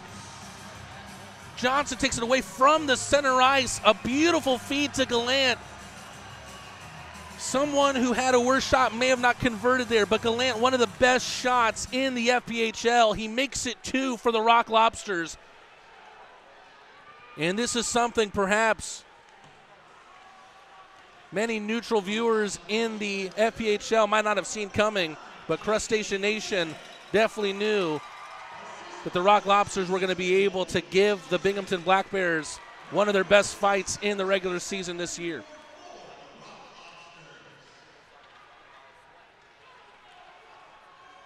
The Binghamton Black Bears looking for a response here. Swain loses a handle but keeps it in at the line. Despite taking a big check there from Weisblatt, he just bounced off of it, centering pass. That's the best effort of the Black Bears in this game thus far, but Thompson gets stuffed out.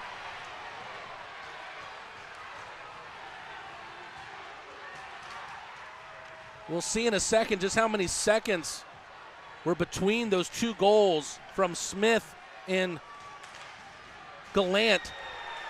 Oh, things are getting more and more physical here as the Black Bears are chasing the game now. Big hit, one back by Picard through the skates of Johnson. The official scoring goes down as 35 seconds between the two goals. But here come the Black Bears. Great effort there from Clark, but it took a deflection off a Rock Lobster skate. Back in front. That one grabbed by Johnson after it deflected off a Lavalier on the shot from Stefan. I don't know about you watching at home, but my heart is running at about 300 beats per minute. Smith takes it away at the red line. Diving, sprawling forward is Stefan. Oh, what a hit there! Big Red lays the body on Clark. Smith looking for another one. Missed wide, stopped by Robertson on the right side of the blue line. Big Red on the blue. Galant with an effort. His wrister goes wide to the left. Picked back up by the Red Deer Rocket. In behind by Stafora. Here come the Black Bears the other way. They're a very, very dangerous team. Jesse Anderson, very, very dangerous. Stomps on the brakes. Finds Yates. Yates opts for the shot this time. Won't try to play make, but he gets still saved on by Lavalier. Now it's Dion, left circle shot. Another save by Lavalier. The Black Bears now have 10 more shots on goal than the Rock Lobsters, 24-14. But it's Athens who has the 2-goal lead. Pops down, Glukarioff bats it down for himself. Glukarioff, he has the speed. He has the stick handling. Lost it in his own skates to his fellow 77, Jesse Anderson. The Black Bears moving on the neutral side of the left part of the ice. Poked away by Virgili on Yates. Virgili to Glukarioff. A little bit of European union there. Kolatarsi sends it in towards the net to keep it in. Weisblatt with a win back. Take away in the corner. Calamity of bodies in the far side. Binghamton can't play it out of their own zone. Loose out in front. Is it going to be 3? Was stopped by the pad of McAnanima. Weisblatt was there on the welcome mat, but he's not looking so welcome there now. 35 seconds between the two goals. The Rock Lobsters may be behind on 8 shots on goal, but they lead 2-0. Believe me, you're not going to want to miss this one. Stay tuned here on the Athens Rock Lobster Network. Since we opened in 1968, we've taken pride in our professional staff. Unparalleled customer service is our legacy. Experience the best, skilled hands and friendly faces. At Stanfield Air Systems, satisfaction is not just a guarantee, it's our tradition. Schedule online at stanfieldair.com. Farm Burger is defined by its mission, its farms, its team, and its family. In 2008, our co-founders gathered around a single idea: redefine the burger by bringing together a community of ranchers, farmers, chefs, restaurateurs, and eaters. Our promise is to strive every day and with every burger to uphold these core values to each and every one of you.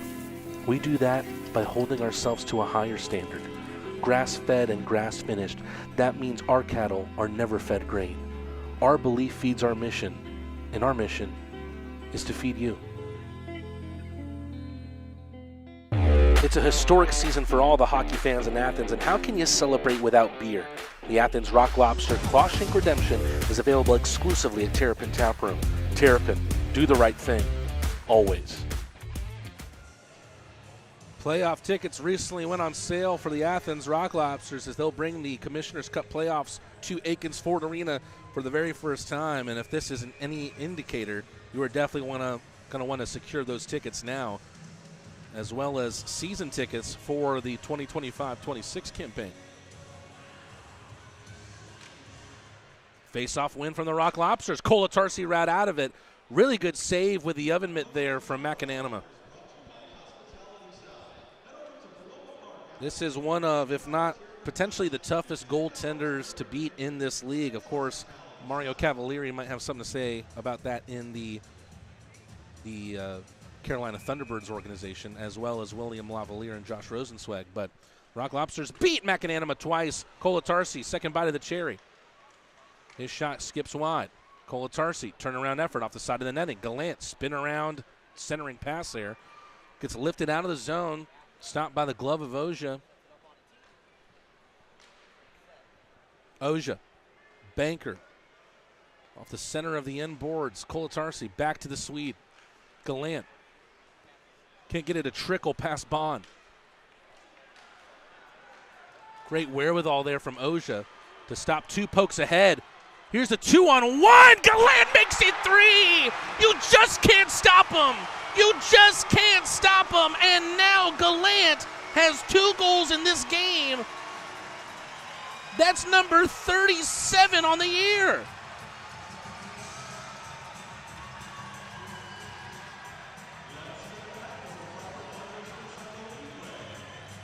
Kaysen Galant showing why he's both one of the youngest phenoms in this league and also very, very good on the break.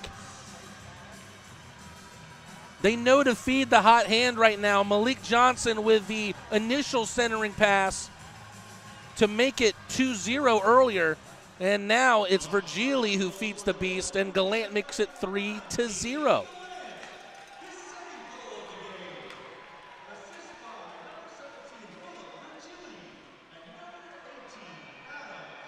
That puck's out of play here. The Rock Lobsters asking for a delay of game.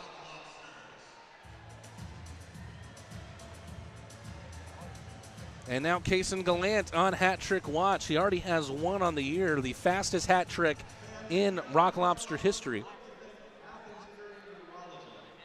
That happened in Monroe. Chance here to thank some friends of the show, including Athens Area Urology. You're in good hands with Athens Area Urology. Plumber Pro, Hospitality South, Athens Coca-Cola Bottling Company, Classic City Flats, the actual home of the Rock Lobsters, Harmon Enterprises, Roto-Rooter, Aero Exterminators, Northeast Distributing Company, Aegis Trust Company, De Palma's Italian Cafe, Leslie Jones Law, Porterhouse Grill, Farm Burger, Fox's Pizza, and the sponsor of our 3 stars of the night, 23 Design. 3 goals scored here by the Rock Lobsters, all in this middle frame. Galant with 2, Smith with 1. And 3 highlight reel goals, if I do say so myself. Rock Lobsters will indeed get that delay of game call. So they're back on the Paloma Park power play. Our timer isn't right here on the power play timer. We'll fix that in the next stoppage. Here's Galant. He leads the FPHL in power play goals, and he's on a hat trick here. But here comes the Black Bears on a 2-on-1 shorthanded. Shinkarik, the centering defenseman. Shot comes in. What a save, Lavalier. Tyson Kirkby gets stopped by the glove of the French-Canadian.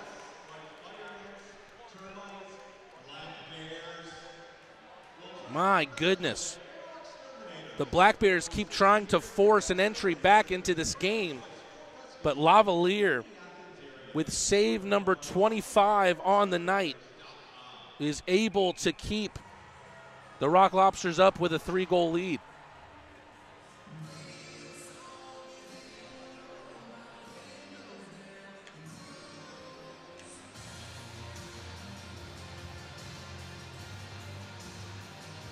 Rock Lobsters still on the power play here, 1 minute 23 seconds left.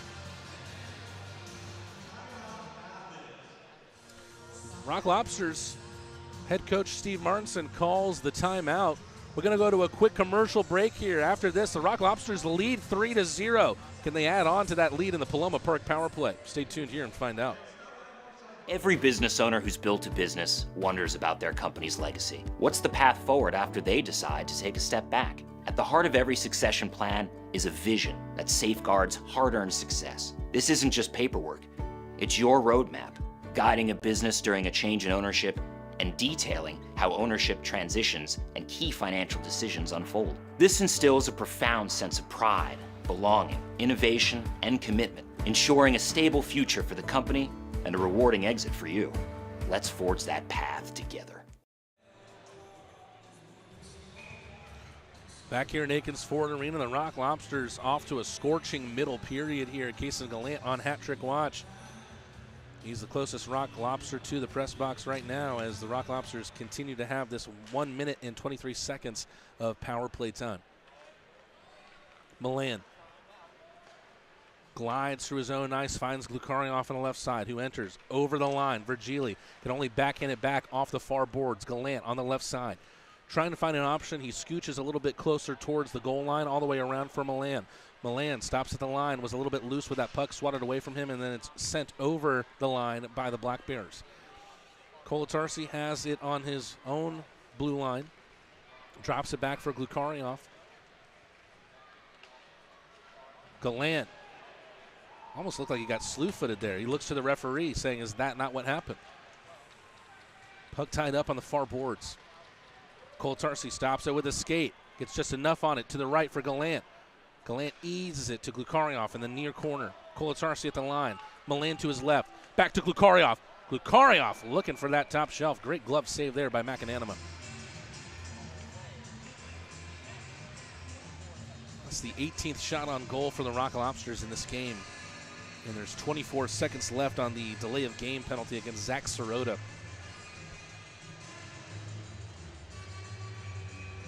Three goals in the second period for the Rock Lobsters. Avery Smith takes the draw here, but loses out to Kirkby. Cleared out by the Black Bears. 3 goals scored in about a 5-minute increment by Athens. Shinkarik up the left side. Papapetros tries to poke it ahead for himself, but it falls onto the blade of the stick of Austin Thompson. Binghamton back at full strength here. Kirkby looks up to the sky after not getting that pass right. Back towards Sirota, who's fresh on the ice after his penalty time is served. Picard can't get it past Sirota as he tries to clear his zone. Kirkby behind the net. Papapetros able to save the day. Puck was still loose out in front, and Papapetros just got it away from danger. That red stripe there on top of the wall is right where that puck hit on the dump in. Created an awkward bounce, and that went up into the netting. Want to thank you all so much for tuning in droves tonight. If you haven't already, make sure you like the stream, give it a thumbs up, subscribe to play a part in our world-famous chat, and ring the bell to stay notified of all future Athens Rock Lobster content. It's not just game streams that we do here, folks. Lavalier was almost able to get the carom down of that puck. Now is jousting for it right on the red line in front, rather in between the two benches. Milan will settle it. Milan looks almost like a dancer. I know a ballet dancer is not probably the compliment a hockey player wants to hear, but it's hard to find other comparisons. Yates in behind his own net. Backhand dump in. Actually stopped at the line there by Dobles. Here's Milan. Great centering feed. Glukarioff had someone on him that whole trip towards the net from the slot. Robertson not going to be able to get the hit there on Yates, but that puck just popped back up on Yates, and he was unable to get the shot off. There's a better shot there. It took a deflection out in front, sent in by Stone, and Tosto was looking to get something from his blade on it. Virgili with a takeaway on Bond to the net. Great save from McAnanima.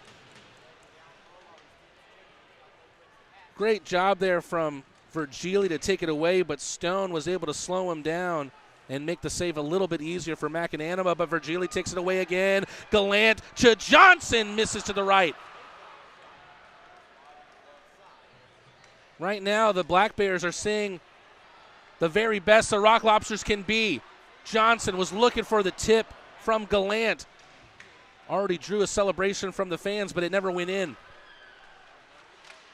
Troy Murray drags it before shooting, And we go to immediate timeout here. Right now, the Rock Lobsters are firing on all cylinders. Can they stay hot on a lobster roll, or the Black Bears force a way back into this game? Stay tuned here on the Rock Lobster Network and find out. Farm Burger is defined by its mission, its farms, its team, and its family. In 2008, our co-founders gathered around a single idea: redefine the burger by bringing together a community of ranchers, farmers, chefs, restaurateurs, and eaters. Our promise is to strive every day and with every burger to uphold these core values to each and every one of you. We do that by holding ourselves to a higher standard. Grass-fed and grass-finished, that means our cattle are never fed grain. Our belief feeds our mission, and our mission is to feed you. Since 1968, we've been your trusted source for home comfort. From then to now, we've evolved, but our commitment to your comfort remains unchanged. Experience the expertise that only decades of dedicated service can provide. Trust Stanfield. We've been keeping homes comfortable for over 50 years. Your comfort, our legacy. Schedule online at stanfieldair.com.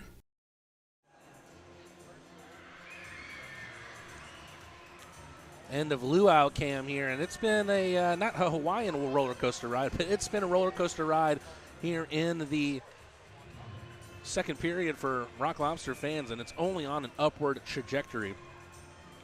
3 goals in this middle frame, 2 from Galant and 1 from Smith, all of them beauties. 3:25 left in the second period, rather.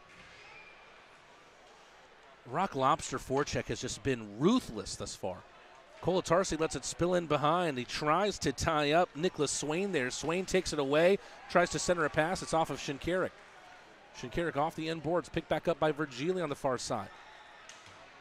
The Swede has speed indeed. Virgili through the neutral ice, over the line. Now on the right side, Virgili can't get it back onto the forehand.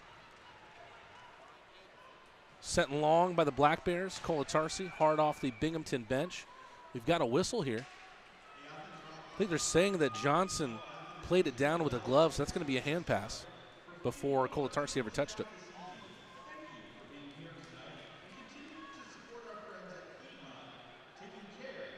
Athens have 7 less shots on goal than the Black Bears at 20-27. But 3-0 is the scoreline. Right now, Athens needs to compound this pressure, just keep adding more onto the scoreboard, because you never know what this Black Bear team can bring and in what quantity they can bring it. Dion looking for a shot, took a bounce over the bar. Yates was looking in behind for Tosto. Murray has it pop up on him. It's played down by the glove of Smith. Smith opened up the scoring in this one with a beauty. Wonder where that ranks in all of the professional goals he's scored in his career. Papapetros. Shot went into the right circle, was blocked by a Black Bear. Yates, he's been at the center of a lot of things for the Black Bears right now. That went off the side netting, the shot from Tosto. Trying to score in his return. Off the iron, in behind. Yates takes it away from Papapetros.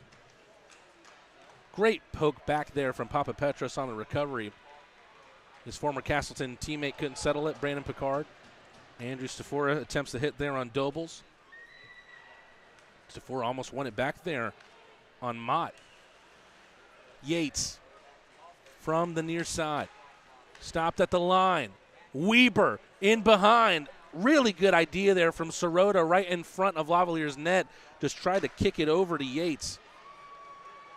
Lavalier hugging that post. Trying to wrap it in around and find a passing partner in front with Sirota. Sirota now back to the line. Shot comes in. Deflected by the stick of Picard. Papapetros trying to get loose of Sirota there, and then takes a hit from Yates. Picard to Stafora. The Castleton connection. Stafora dumps in off the pad of McAnanima. Entering the last minute of play here in the second period. What a second period it's been for Athens.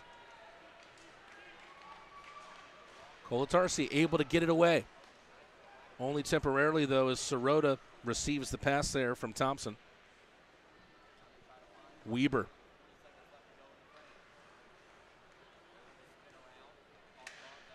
Ooh, that one's coming into the crowd quick. Sirota was trying to send it in. It went off the stick of Glukaryov. I think someone just threw it back.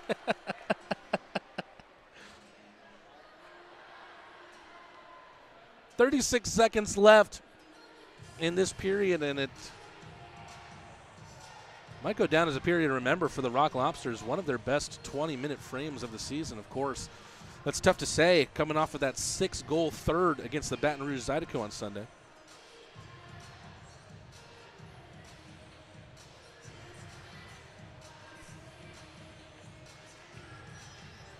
Face-off won by Binghamton.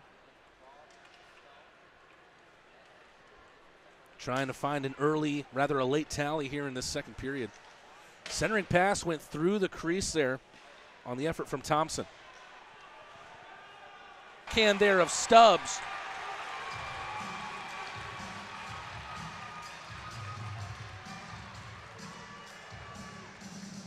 If that went on the forehand and Stubbs was able to get that towards the net with the forehand, that one's probably going to the back of the net. Tyson Kirkby down to his knees on the ice. Lost his glove and his helmet in the process as he checks the bridge of the nose for blood.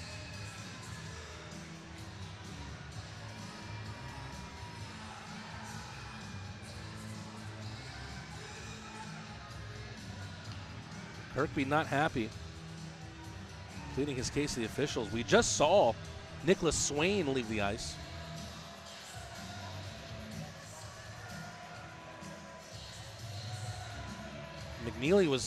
Chris McNeely, the athletic trainer, was out on the ice. Kirkby still talking to the officials.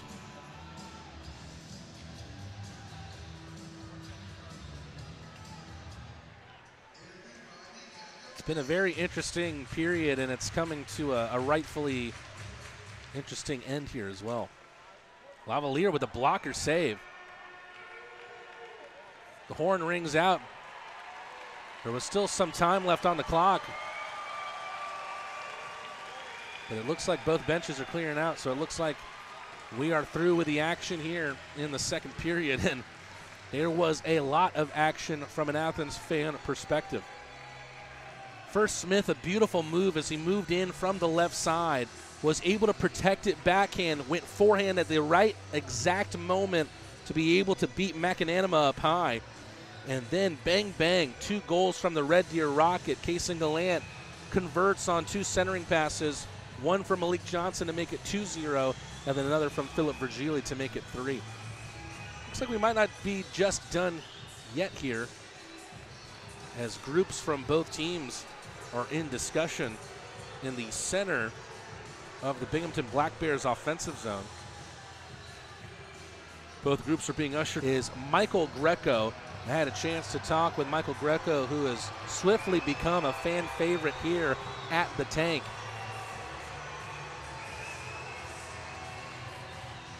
Rock Lobsters keeping a close eye as the Black Bears leave the ice in the corner to go back to the locker room. No doubt Athens will be the happier team going into the second intermission up 3-0. Someone who won't be happy is Michael Greco. He would want to be here. Here is my chat from just a few days ago with fan favorite Michael Greco.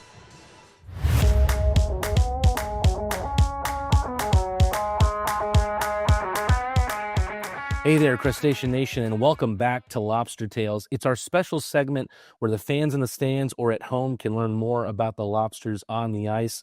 Voice of the Rock Lobsters, Mattine Rad, joined by my guest today, Michael Greco. Michael, thanks for joining me. How you doing, man?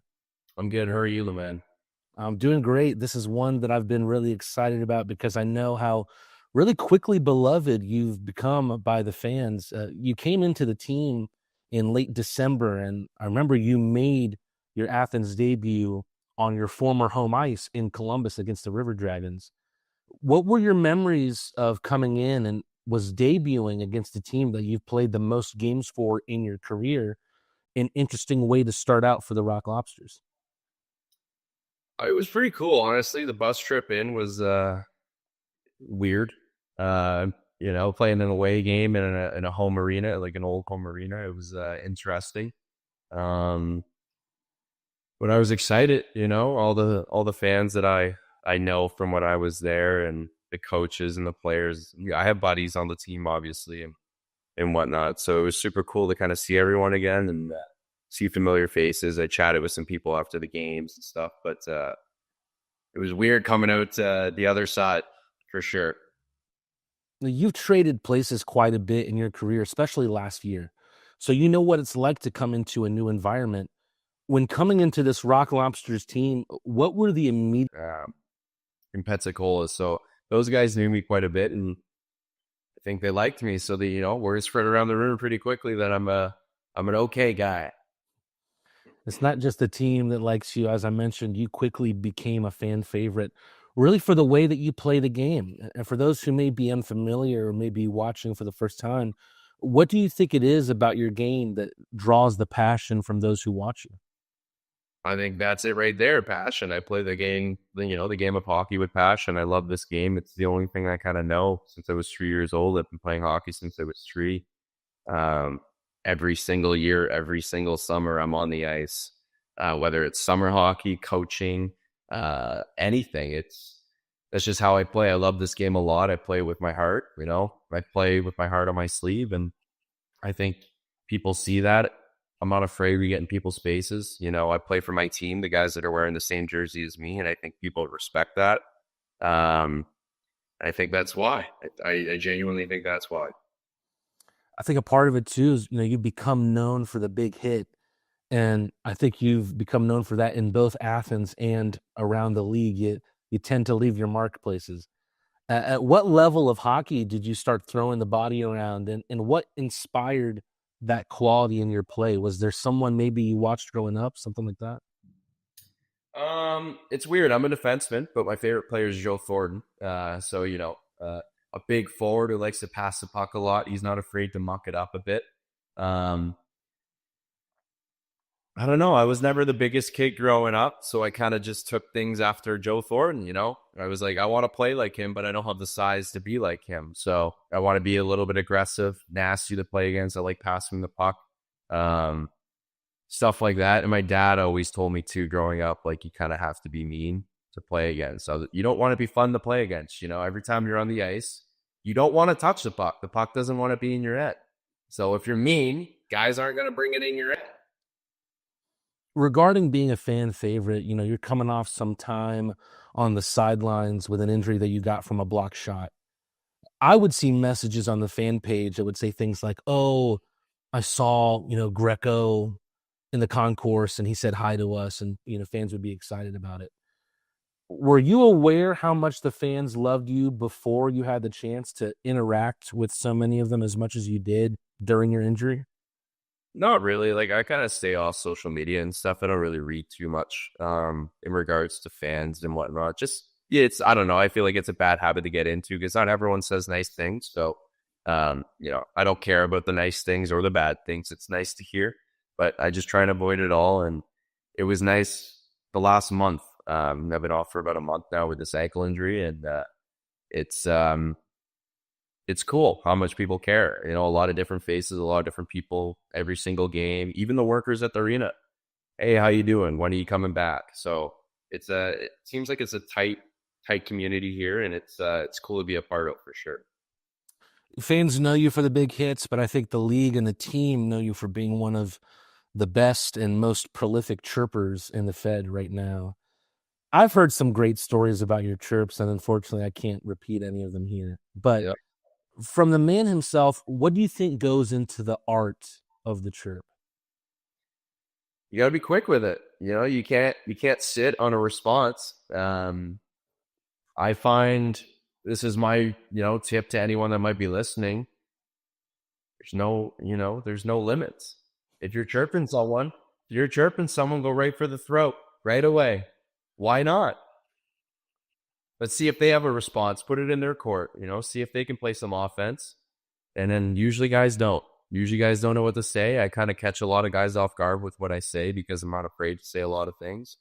So we can't repeat those things, but yeah, you got to get in people's faces and say things that people don't want to hear. A lot of times you'll see guys just stop. No mercy. I like it. Do you have any opinions on who has the worst chirps on the team? On our team? Yeah.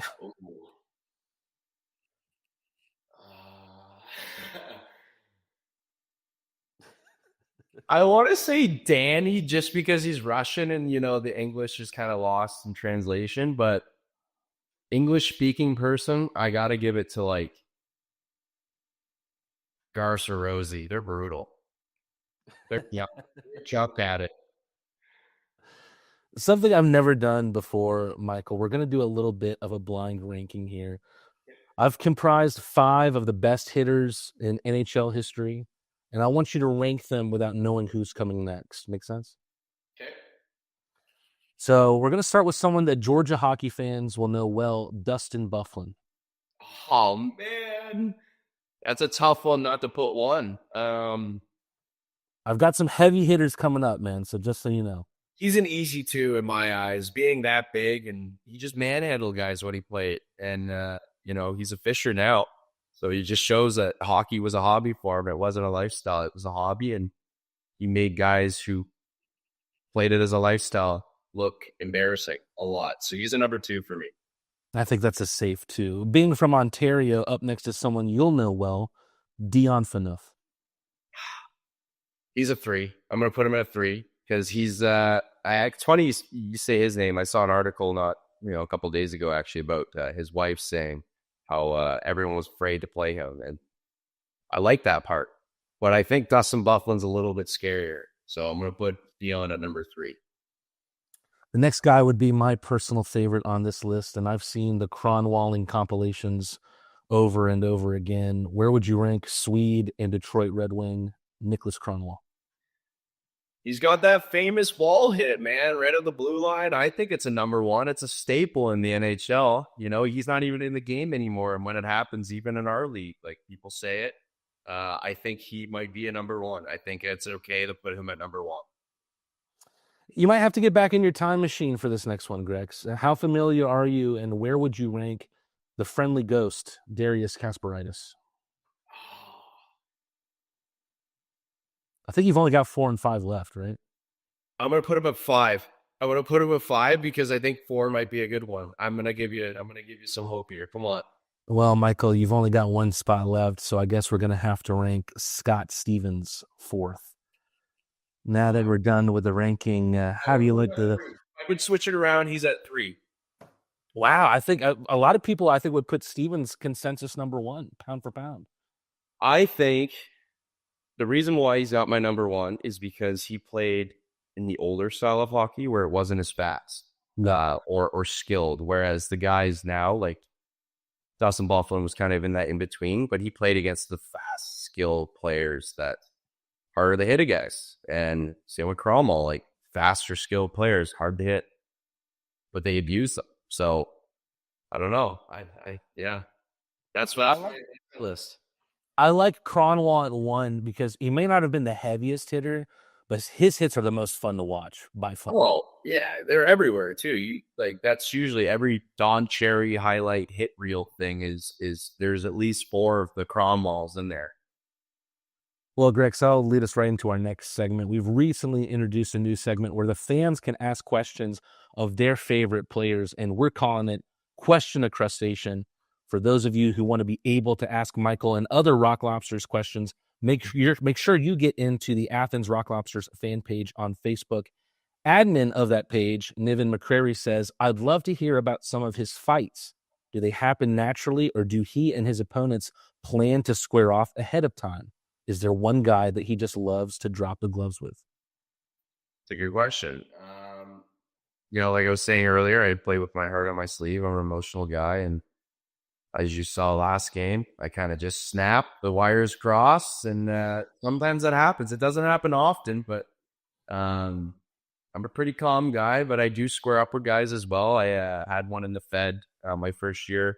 A really big guy, actually, a big farmer guy. It was against Delaware. They're not in the league anymore. Our military weekend, I hurt one of their players with a clean hit, and so they brought in some Ice Wars guy that was like 290 pounds. And, he said he was going to hurt one of the guys on our team and happened to be my buddy. So I said, okay, I guess I got to fight him. That's the most memorable one I have because he was a lot bigger than me. He was about 280, 290, 6'2", 6'3", and got easy work, not going to lie. What happens in those wires crossing moments? I mean, take last night against, I think it was Larwood, for example. Yeah. What happens leading up to that? It's not a one instance, thing for me. It's more so like a build-up. There's lots of players in the league who like to chirp and, they don't ever do anything about it, or they're just chirp from the back and that's it. And then they play this fake tough guy game. And I figured we don't play them again. Why not? It's tied 2-2. Maybe get the boys going. And we won 9-3. That's a great point. A man who helps me out so much in all things technical, Stephen Turner, he asks, outside of hockey and golf, what are some of your hobbies? Or if you had the time, what would you be interested in learning more about? Becky Rice Hasty also says, what hobbies or aspirations would your fans be surprised to find out about you? Okay, the surprise one I'll answer first. I'm a pretty quiet dude. Doesn't seem like that. I mind my P's and Q's. I hang out in my room. I play a lot of video games. I like doing puzzles, stuff like that. I took art in high school, so I like doing arts as well. There's your surprise. A lot of people don't expect that.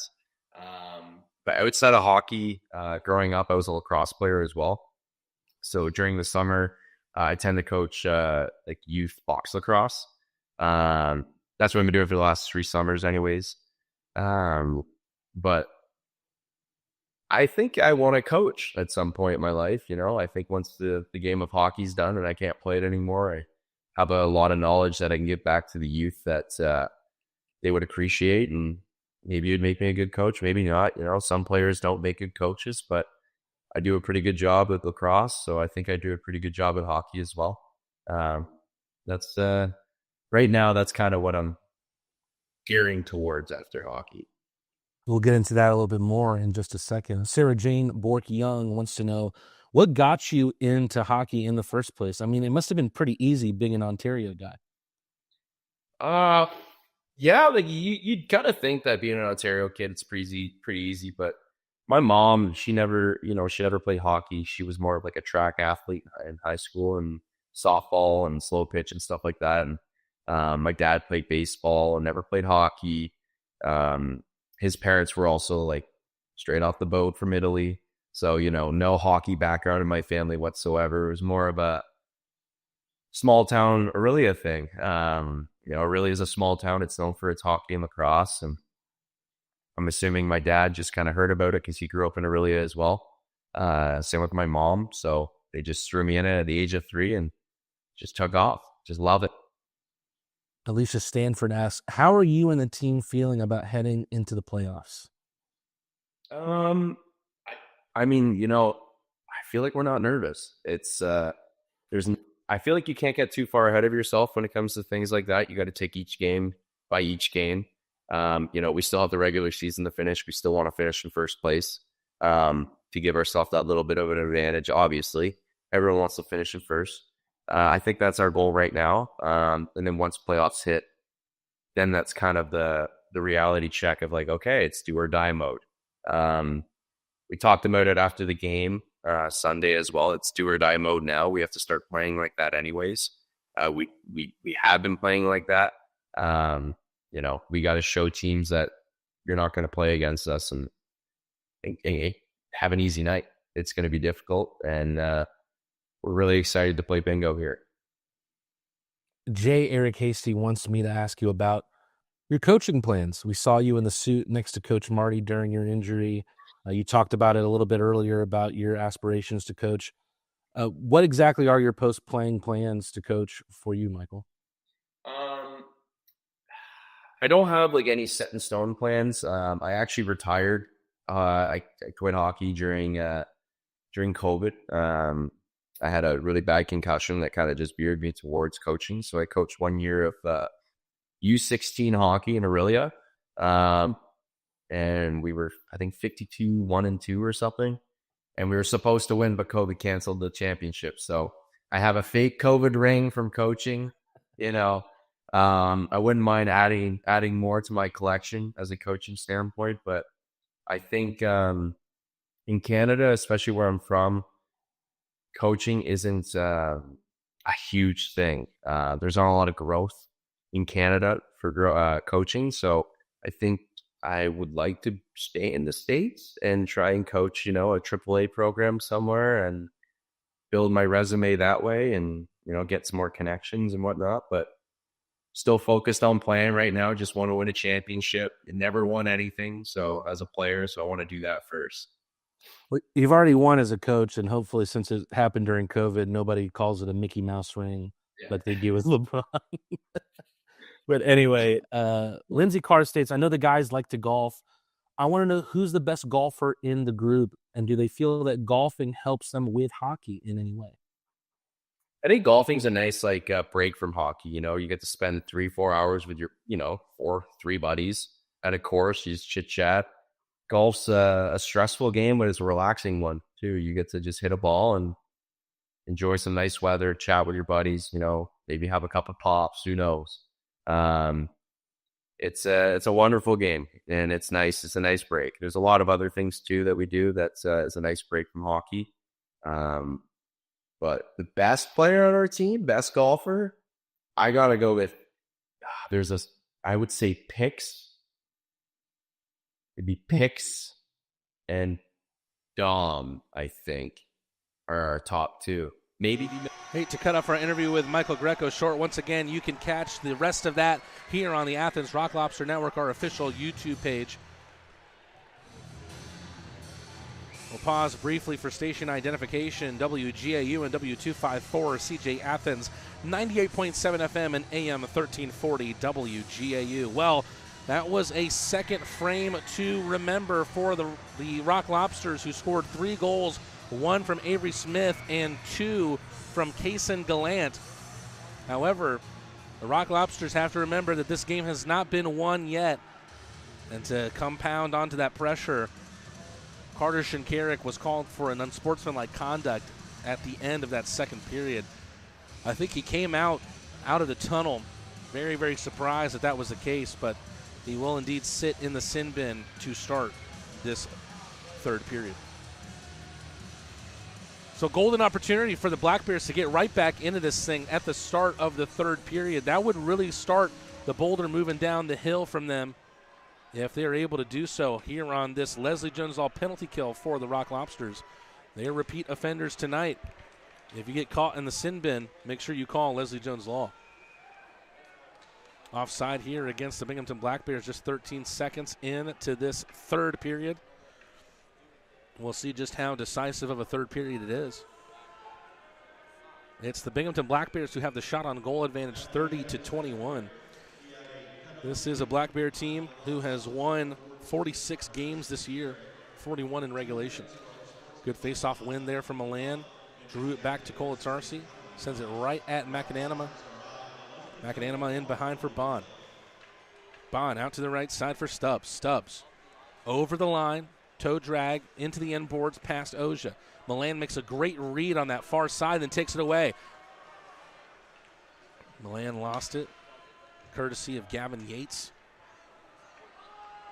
Bond drops it back for Yates, who takes it over his own line and then takes it over the Rock Lobster line. Getting stuck in on this left side, trying to create an office here for the power play here on Binghamton. Stubbs steps up in on the left side, falls back to Bond at the blue line. Virgili able to get it back over. Great read there. Right circle centering pass from Yates gets cut out. Binghamton Black Bears, though, quickly recycle it. An awkward banker off the back of Lavalier, and the Black Bears have one back on the power play.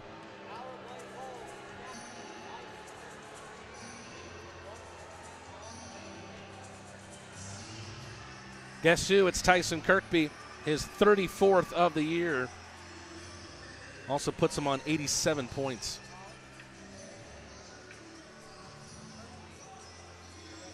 That's what we were fearful of here in the start of the third period. The Rock Lobsters down a man early on that unsportsmanlike conduct call against Carter Shinkarik. And with the man up, the Black Bears have one back.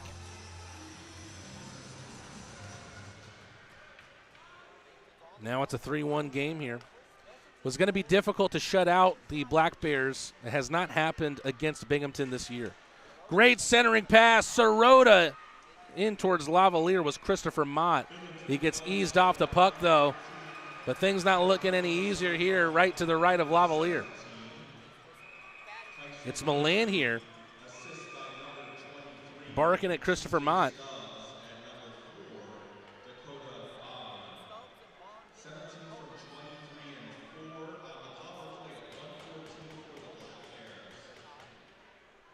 I just read out the score of the goal. Kirkby from Stubbs and Bond came at the 1 minute 14 second mark of the third period. Kirkby is dangerous for a reason. He's able to put up a prolific amount of numbers. Papa Petros was looking for Murray in behind. And it looks like there's going to be a slash call now against the Black Bears. So Black Bears get a goal back on the power play. Let's see if the Rock Lobsters can restore a 3-goal lead here on their own power play. For those of you unaware, if the Rock Lobsters score on the Paloma Park power play, they earn fans free churros for 24 hours through the FanSaves app. Zach Sirota will sit for the second time tonight, this time on the slashing call. Power play unit coming out. Smith is joining this 5-man unit. Smith, Galant, Milan, Shinkarik, and Virgili.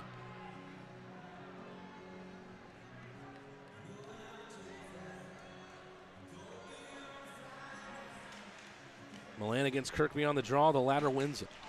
Out of the corner, Daniel Stone sends it 200 feet down the ice. Stopped by Lavalier to the right of his crease.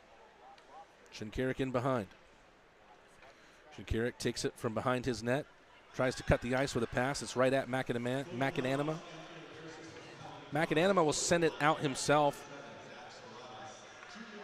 Shinkarik rocks it like a baby down to the ice. Virgili out to the right side for Galant. Galant tilt-a-whirl from in front of the blue line. Answered by Virgili in behind the net. Taken away by Thompson. Rock Lobsters win it back. Shinkarik to Milan.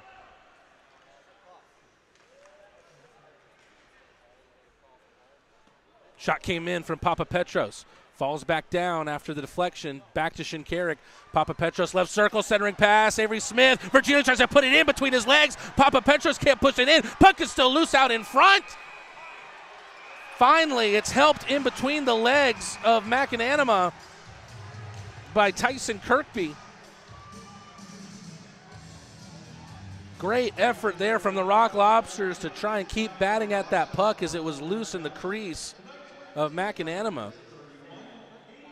Tyson Kirkby slow to get back up to his feet once again.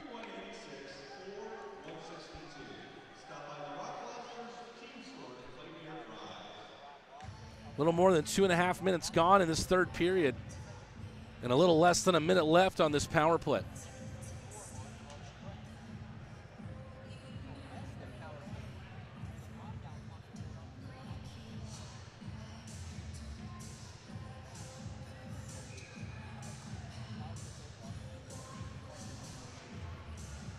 Virgili, Glukaryov, Papa Petros, Kolatarsi, and Johnson. Face off won by Virgili. Kind of muscles that back to Papa Petros. Glukaryov looking for that signature laser.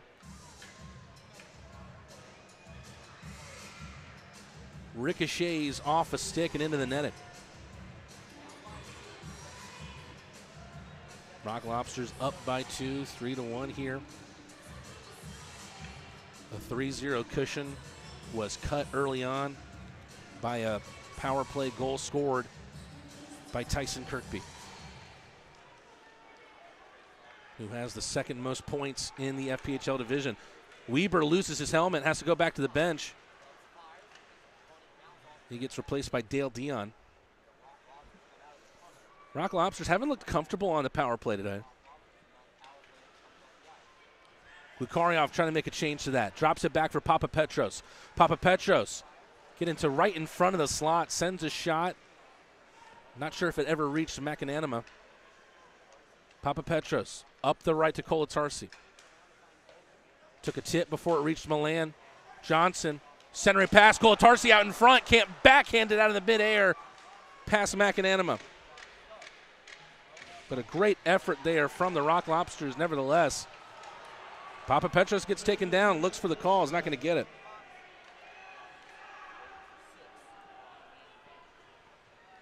Kolatarsi. Out of the left side of Lavalier's net.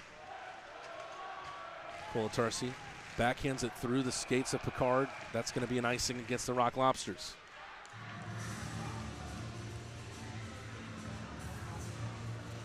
Not sure if the Rock Lobsters are being maybe a little safe on their power play. The Binghamton Black Bears are a very, very dangerous shorthanded team.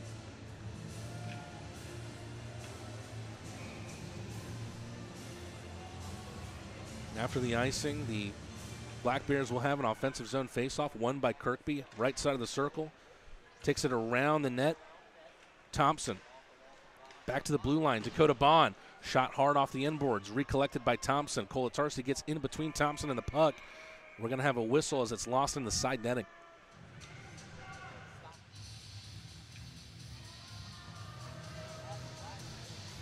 I wonder if what is hindering the Black Bears here is all this pollen that's in the air. Of course, historic pollen counts here in Georgia. No doubt it's been rocking my world over the last few days. I don't know about y'all at home. Got to buy me some of that local honey, I got to tell you. 3-1 game here. Rock Lobsters lead. Offensive zone draw lost by the Black Bears. Kolatarsi up the right for Galant.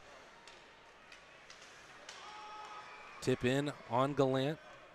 And that's going to be a offside called against Athens.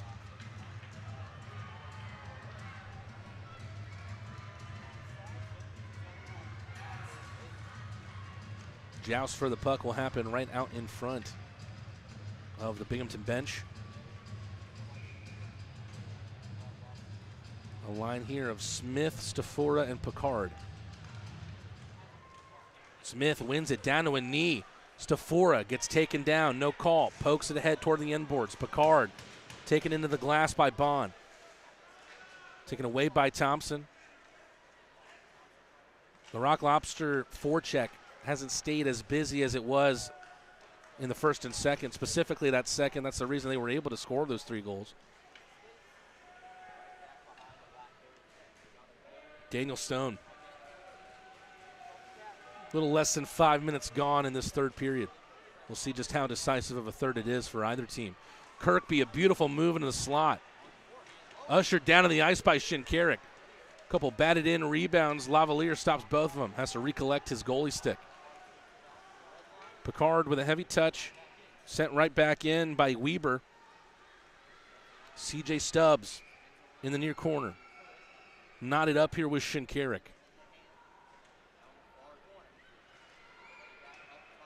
Back at the line. Weber left line shot from Dobles. Dobles again. That one bounced out to the far side. Stubbs.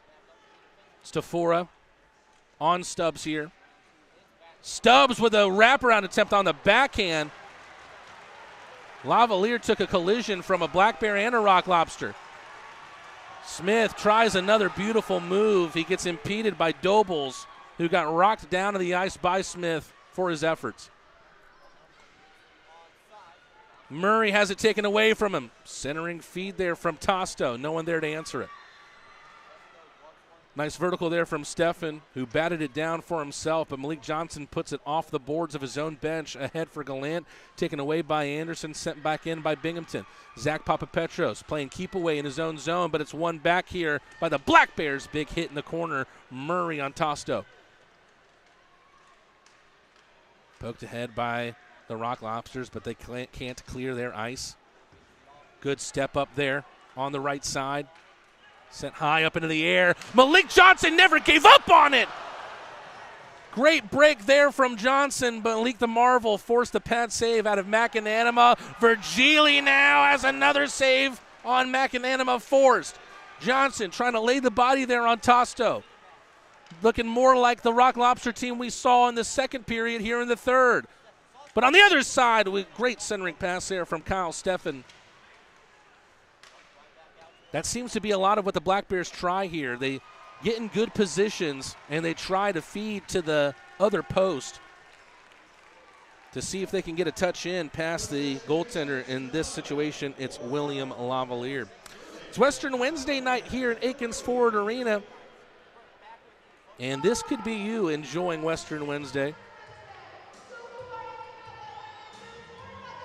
For those of you who don't know, the time is now, Crustacean Nation. Season tickets for the upcoming Rock Lobster season are officially on sale. Lock in your seat and be part of every hard-hitting, goal-scoring, crowd-roaring moment right here in the tank, Akins Ford Arena. Don't miss your chance to experience the energy, the excitement, and the best hockey in the Classic City all season long. Scan the QR code on your screen now to secure your tickets and join the Rock Lobster family today. A reminder that this broadcast of the Athens Rock Lobsters is brought to you by Piedmont Athens Regional. Real change lives here. Akins Ford is the largest Ford dealership in Georgia. If you're going to trust anyone, why not trust the biggest and the best? Stanfield Air Systems, we've spent the last 50 years fulfilling Athens' HVAC needs. First American Bank and Trust, we specialize in you. And Terrapin Beer Company, do the right thing always. 12 minutes, 49 seconds. A little bit of lasso here in the Akins Ford Arena crowd, but the Rock Lobsters trying to lasso this 3-1 advantage at least to the final whistle. They would love to add on to it if they could. Colatarsi around his own end board, stopped by the other number 4, Binghamton's Dakota Bond. Puck was loose out in front, trying to force it past Lavalier was Thompson. Great little play there, a nifty one at the line from C.J. Stubbs, finds Kirkby, who has scored the lone Binghamton goal in this game. Kirkby out of the corner, back to the line for Stubbs. Stubbs to the left for Bond. Caught someone up high. A lot of traffic out in front of Lavalier's net. Little 3-on-2 the other way. Milan centering pass. Colatarsi had his stick slashed in half. No call from the officials. But here comes Weisblatt.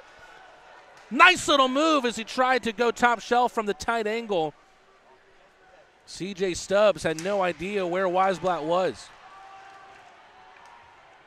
Here's Stubbs again.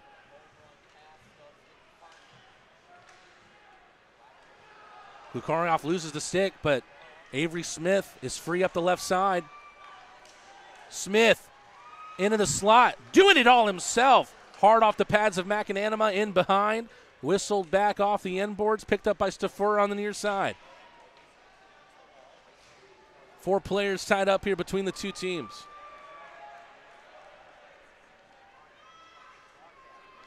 Just a huge, blatant slash there on Colatarsi, as he was the one closest to the net on Milan's centering pass on a 3-on-2. Has his stick broken in half.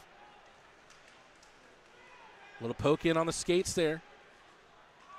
Picard takes a hit from Dion as he tries to enter the zone. The remnants of Colatarsi's stick still in behind McAnanima's net.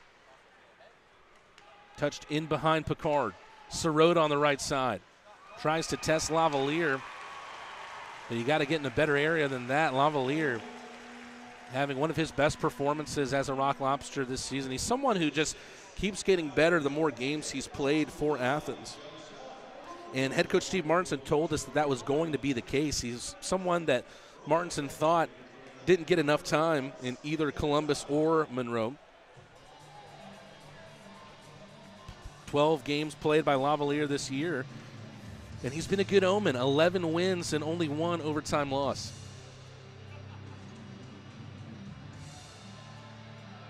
Stick broken on the ice when Junk South sees that. Steve Martinson, you can't see him on the bench right now. He's just showing the broken stick right to the official. Asking the question, how do you think this happened?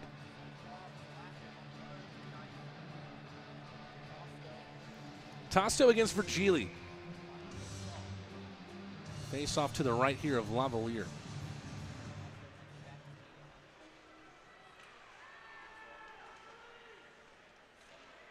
Pinballing all around this face-off circle. Papa Petros able to spring Johnson.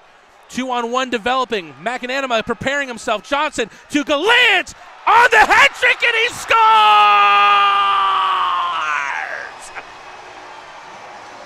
Here come the hats here at Akins Ford. Kason Galant stings the palm of McAnanima, but it finds a way. The Red Deer Rocket with his third goal of the night. That puts him on 38 on the year.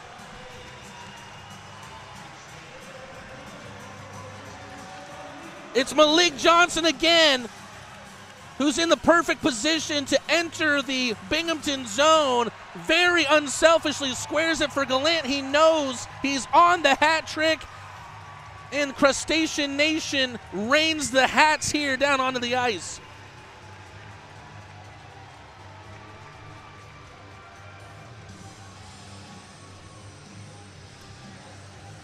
Had a discussion here a couple weeks ago with someone a part of the Rock Lobsters staff, and they were telling me, oh, Milan, he might take goals, assists, and points on the year. I said, don't count out Kason Galant. If he gets hot, he's someone who can definitely find himself atop the goal standings. And Kason Galant, with his third goal of the night, the hat trick, his second hat trick of the year, is able to log his 38th goal of the year. And what are the crowd chanting here? I think they're chanting overrated. Great pad save there on the shot from Bond by Lavalier. The Rock Lobster fans feeling confident here, but this game's not over, and this series isn't over either. Milan out to the right for Glukarioff. Little touch in from Milan.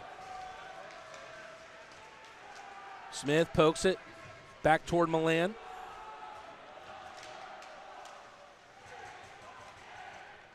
This is always a hard-working team, the Athens Rock Lobsters, but it really feels like they've worked their lobster tails off tonight.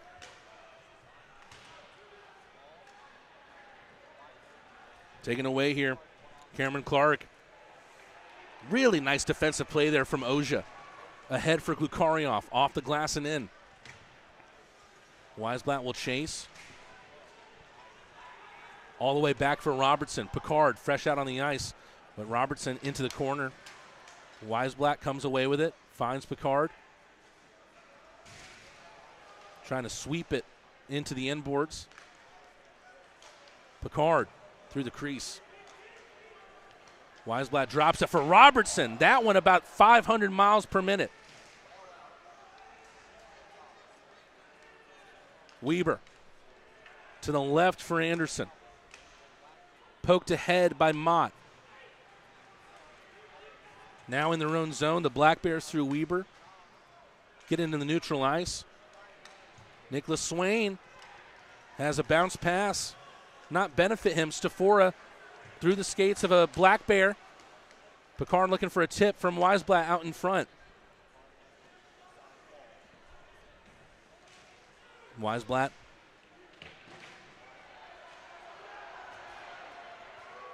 Stafora.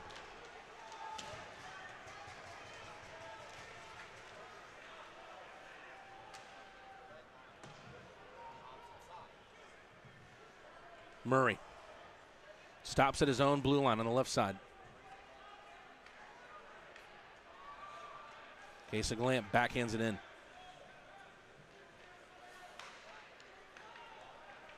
Galant wipes out. That'll give Bond a little bit more space. Gavin Yates into the corner.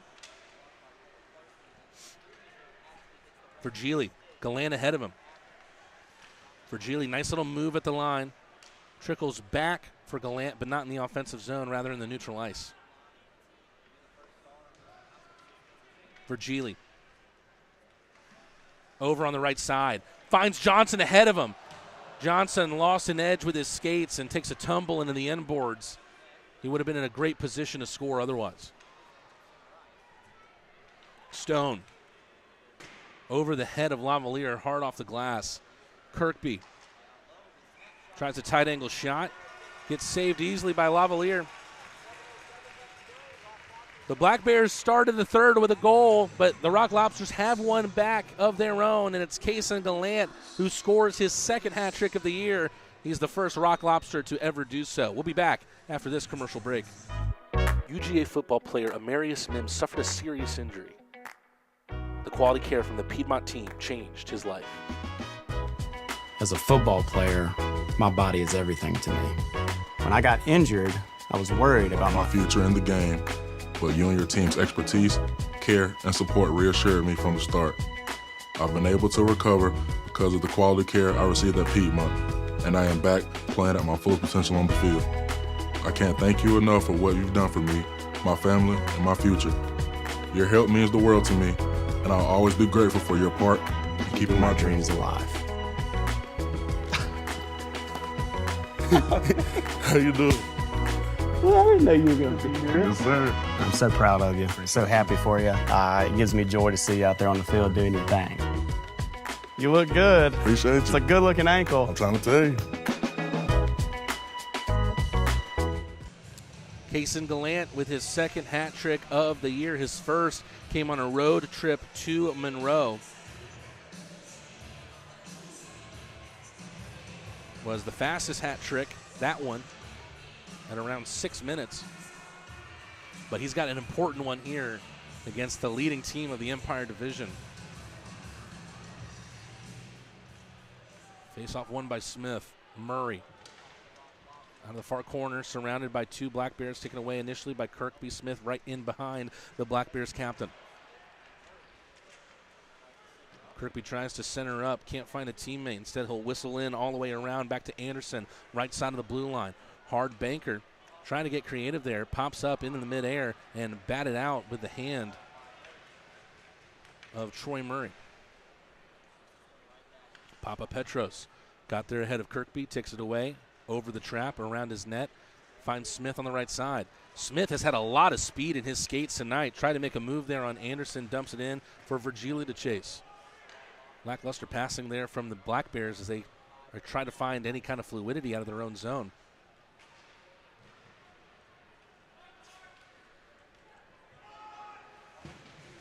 Step on the brakes there from Weber. Takes a check in behind from Milan. Virgili back to Milan. Tried the no-look centering pass from behind McAnanima's net towards Glukaryov. Lofted in high, lofted in far, but lofted in as an icing.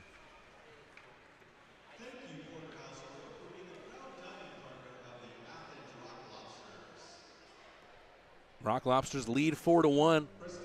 It was Avery Smith who started the scoring. A beautiful move, protecting the puck with the backhand as he went hard in on McAnanima's net.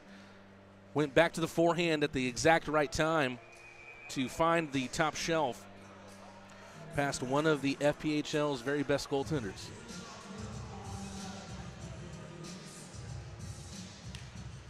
Galant, backhand sweep back to Oja.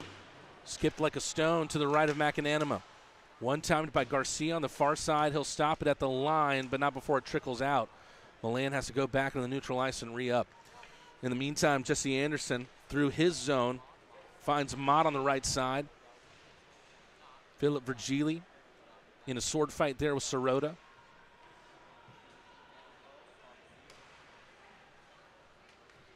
Lavalier behind his net to play it. Garcia almost got caught out there by the pass from Oja, but he got a blade of his stick on it. Approaching the last 5 minutes of play here in regulation. Daniel Stone onto the right side. Nice little defensive work there with Oja from the stick. He's had a great game tonight, but one of those quiet games that defensemen have where it's almost better where you don't say their name.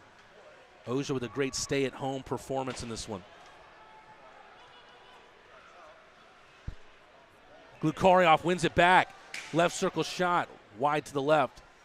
Robertson one-times it into the near corner, all the way around for Kolatarsi.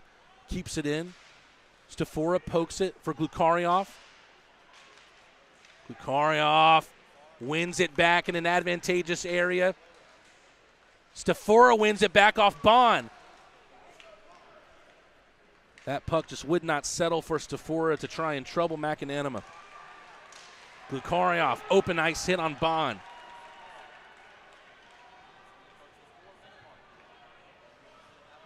Kolatarsi. The Rock Lobsters number 4 with about 4 minutes left in this game. Able to mop it to the right for Robertson. Dumped it into the corner. Picked up on the near corner by Anderson. Dan Weber. Awkward bounce off the boards. Centering pass. Shot came in from the slot. Spills out for Anderson. Rides the line. Centering pass through the crease of Lavalier. Glukarioff been on the ice for quite some time. Didn't have the same speed in his skates he usually does to try and chase down Anderson. Murray lets it run. The Black Bears from behind the net out to the right side. A fresh Daniel Stone. Doesn't get a lot of mustard on that pass, but the Black Bears able to protect possession, but only for so long. Smith, he already has a goal in this one. Drops it back for Johnson. Johnson for Weisblatt. Lost the puck as his stick got knotted up with the skates. And in the other direction, into the side netting there. A shot came in from Kyle Steffen. Looks like we've got a penalty upcoming here. We'll tell you more about it after this commercial break. We're in the last 3 minutes of this game. The Rock Lobsters feeling good late on. When you're the leader, disaster cleanup and restoration, how do you make like it never even happened happen? Fire it up, Randy!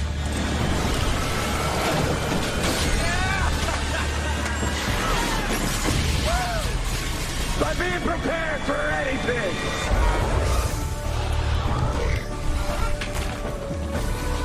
Whatever comes your way, there's a pro for that. Serve Pro, like it never even happened. This thing on? Perfect.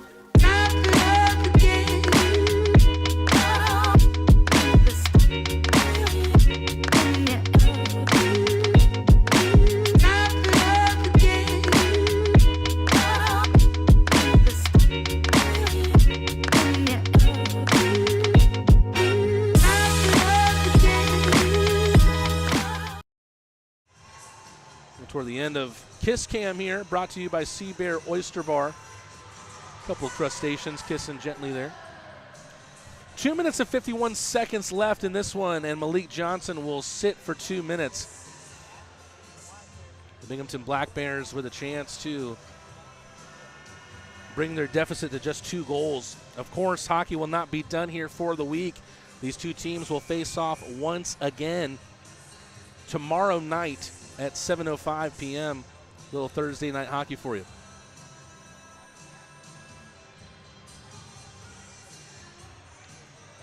This game is everything it was advertised to be. The top team in the Empire, the reigning FPHL Commissioner's Cup champions, against the new kids on the block, the top team in the Continental. Right shot ripped from Yates from the circle. Missed high. Black Bears commit the offside there through Bond. Face in his hands. Still a lot of time on this man advantage for the Black Bears. You never say never with a team as talented as them. Perhaps the most interesting part of all this, of course, the Rock Lobsters will be only the second team, if this scoreline remains, to defeat the Binghamton Black Bears as a Continental Division team. And now it looks like they're emptying the net. So 6-on-4 here from the Black Bears. They are rolling the dice. We'll see if it pays off for them. Milan tried the 200-foot shot. We saw that from him.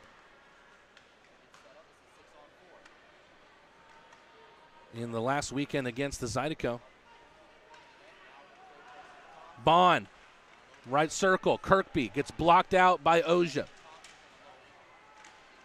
Poked by the Rock Lobsters into their own side netting.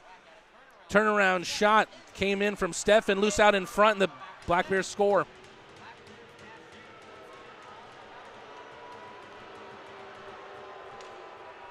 Brings the Boo Bears out here in Akins Ford Arena. They wanted to keep a clean sheet the rest of the way, but the Black Bears showing why you have to stay disciplined against this top team in the FPHL. One of the best power plays. They score on 1 out of every 4 power play chances they have. Both of their goals tonight have come on the man advantage. And, of course, they had a double man advantage there after they emptied the net.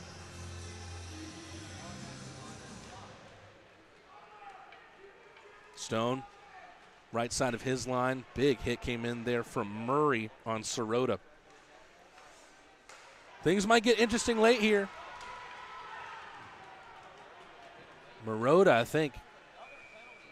Sirota took something high up from Murray, and I think it's going to go down as a cross check. Now Murray getting into his ear. Murray has been wanting a piece of somebody all night tonight.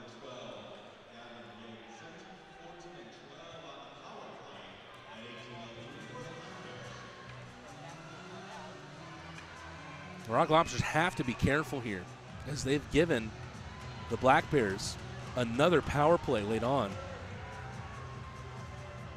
Murray not happy about it, but he'll sit for 2. But, of course, there's not 2 minutes left in this game.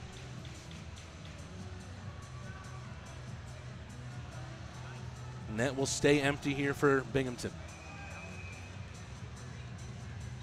So the Black Bears with 6 men, 6 skaters on the ice. Athens with 4. Bond.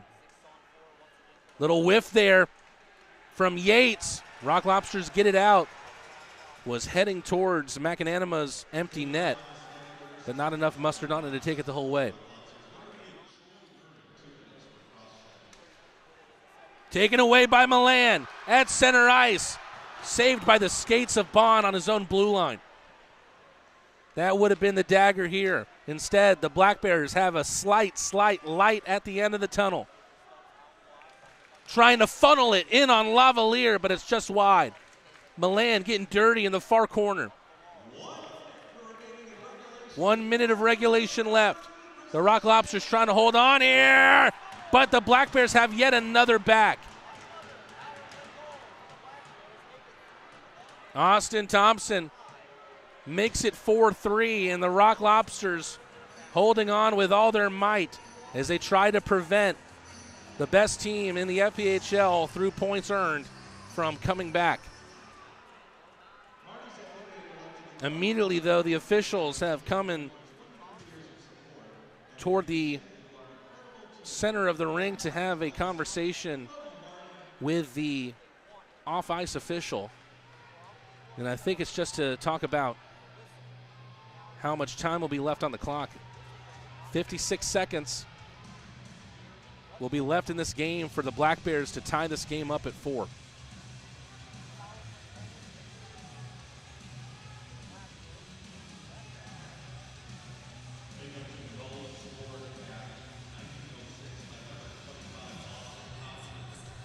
Thompson with a goal to make it 4-3. Back-to-back power play goals with an empty net. And a timeout will be called by the Black Bears. Of course, head coach Brant Sherwood still suspended for tonight. He will return tomorrow. Black Bears are being helmed by injured player Josh Fletcher. Rock Lobsters have to stay disciplined here.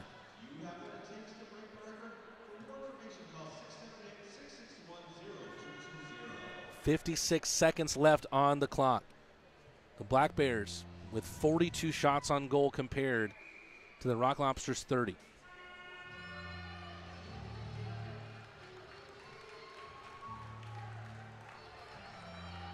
Athens trying to hold on with all their might to give the Black Bears just their 6th regulation loss of the season. Their 2nd loss against a Continental Division team. Big face-off win there by Smith. Oja up the left side, touched in by Glukaryov. Into the end boards. Bond almost loses it on his stick. Yates gets poked in on by Glukaryov. Smith wins it back in the end boards. Good work there from Smith. He opened up the scoring to make it 1-0. But now the Black Bears trying to complete an amazing comeback. They'll empty the net again.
Sorry about that, folks. Not sure what happened there.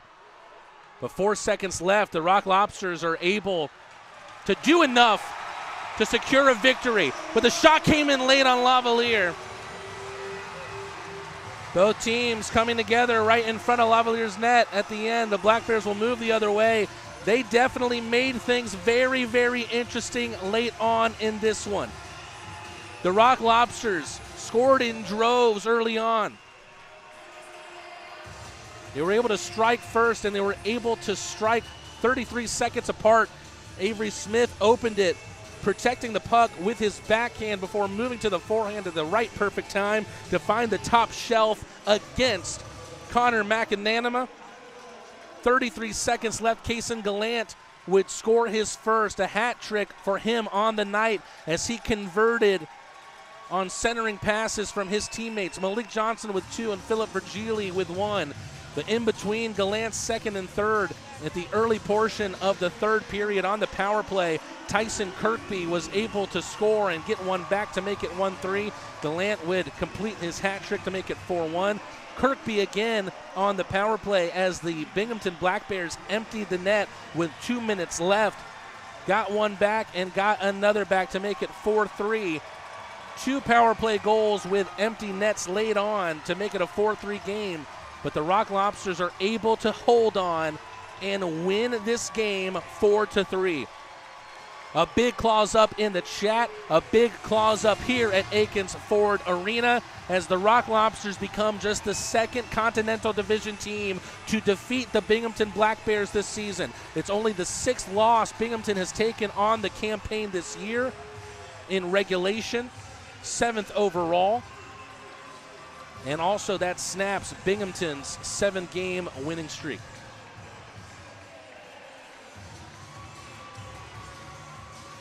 Might be some pretty 1-2-3 picks for the 3 stars of the night. We'll get to that in a second. This is the only game in the FPHL tonight, so thank you, Rock Lobster fans, Crustacean Nation, as well as fans around the FPHL for tuning in tonight. This was a big one. The top team in the Continental against the top team in the Empire. Athens up 3-0, then up 4-1. Binghamton showing just how dangerous they can be, though, as they made it close late on. Final score ends 4-3. William Lavalier, he had to stand on his head quite a bit tonight. It could have been a not so pretty of a picture if it wasn't Lavalier in the cage. He makes 39 saves in this 4-3 win. Lavalier has yet to lose in regulation for Athens. Malik Johnson, he was crucial in feeding Kaysen Galant twice tonight. Was very, very unselfish, kept getting himself in good positions. Instead of opting for the shot, opted for the centering pass toward Kaysen Galant. Speak of the devil, or speak of the rocket. Kaysen Galant, the first Athens Rock Lobster to register 2 hat tricks. Kaysen Galant with a big t-shirt toss into the crowd. Not only is this big in the scope of this game for Kaysen as he'll go off for his interview, but this is also big for his campaign. Kaysen Galant able to score 3 on the night. That takes him to 63 points on the year, but that extends his lead at the top of the FPHL goal leaders as well. He'll now have 38 going into tomorrow night's game, and that's what we really need to talk about now. The Rock Lobster fans, they came out with all of the energy tonight to try and will their team to this big win against the reigning Commissioner's Cup champions, but you still have a job to do, Crustacean Nation, because you can't just beat them once. You got to go and beat them twice. Game tomorrow night here at 7:05 p.m. If you haven't already, go to classicsetter.evenue.net to get your tickets for tomorrow night's game. And also, while you're at it, go ahead and secure your tickets for the postseason, because the postseason is coming up here. The chase for the Commissioner's Cup will soon be on. And your Athens Rock Lobsters are going to try and claw their way to glory, be part of the madness this postseason, and turn the tank into the loudest barn in the league. Don't miss your chance to witness every hit, every goal, and every game-winning moment as the Rock Lobsters battle for the ultimate prize. Postseason tickets are on sale now. Grab yours at rocklobstershockey.com today or scan the QR code on your screen. Let's pack the tank and make some playoff magic, because in the offseason, teams are going to learn to hashtag Fear the Claw. That was a big one. The Rock Lobsters able to defeat the top team in the Empire Division, the most points earned by any team in the FPHL this year, and the reigning Commissioner's Cup champions. They take them down 4-3. It was maybe a little bit more comfortable than it was toward the end at the middle part of the game when the Rock Lobsters had a 3-0 lead, when they had a 4-1 lead. The Black Bears can't be counted out. They couldn't be counted out towards the end tonight. You can't count them out tomorrow either. Make sure you join us here on the Athens Rock Lobster Network, whether it's here on the official YouTube page or whether it's on the airwaves with 98.7 FM and AM 1340 WGAU. We appreciated having you here tonight.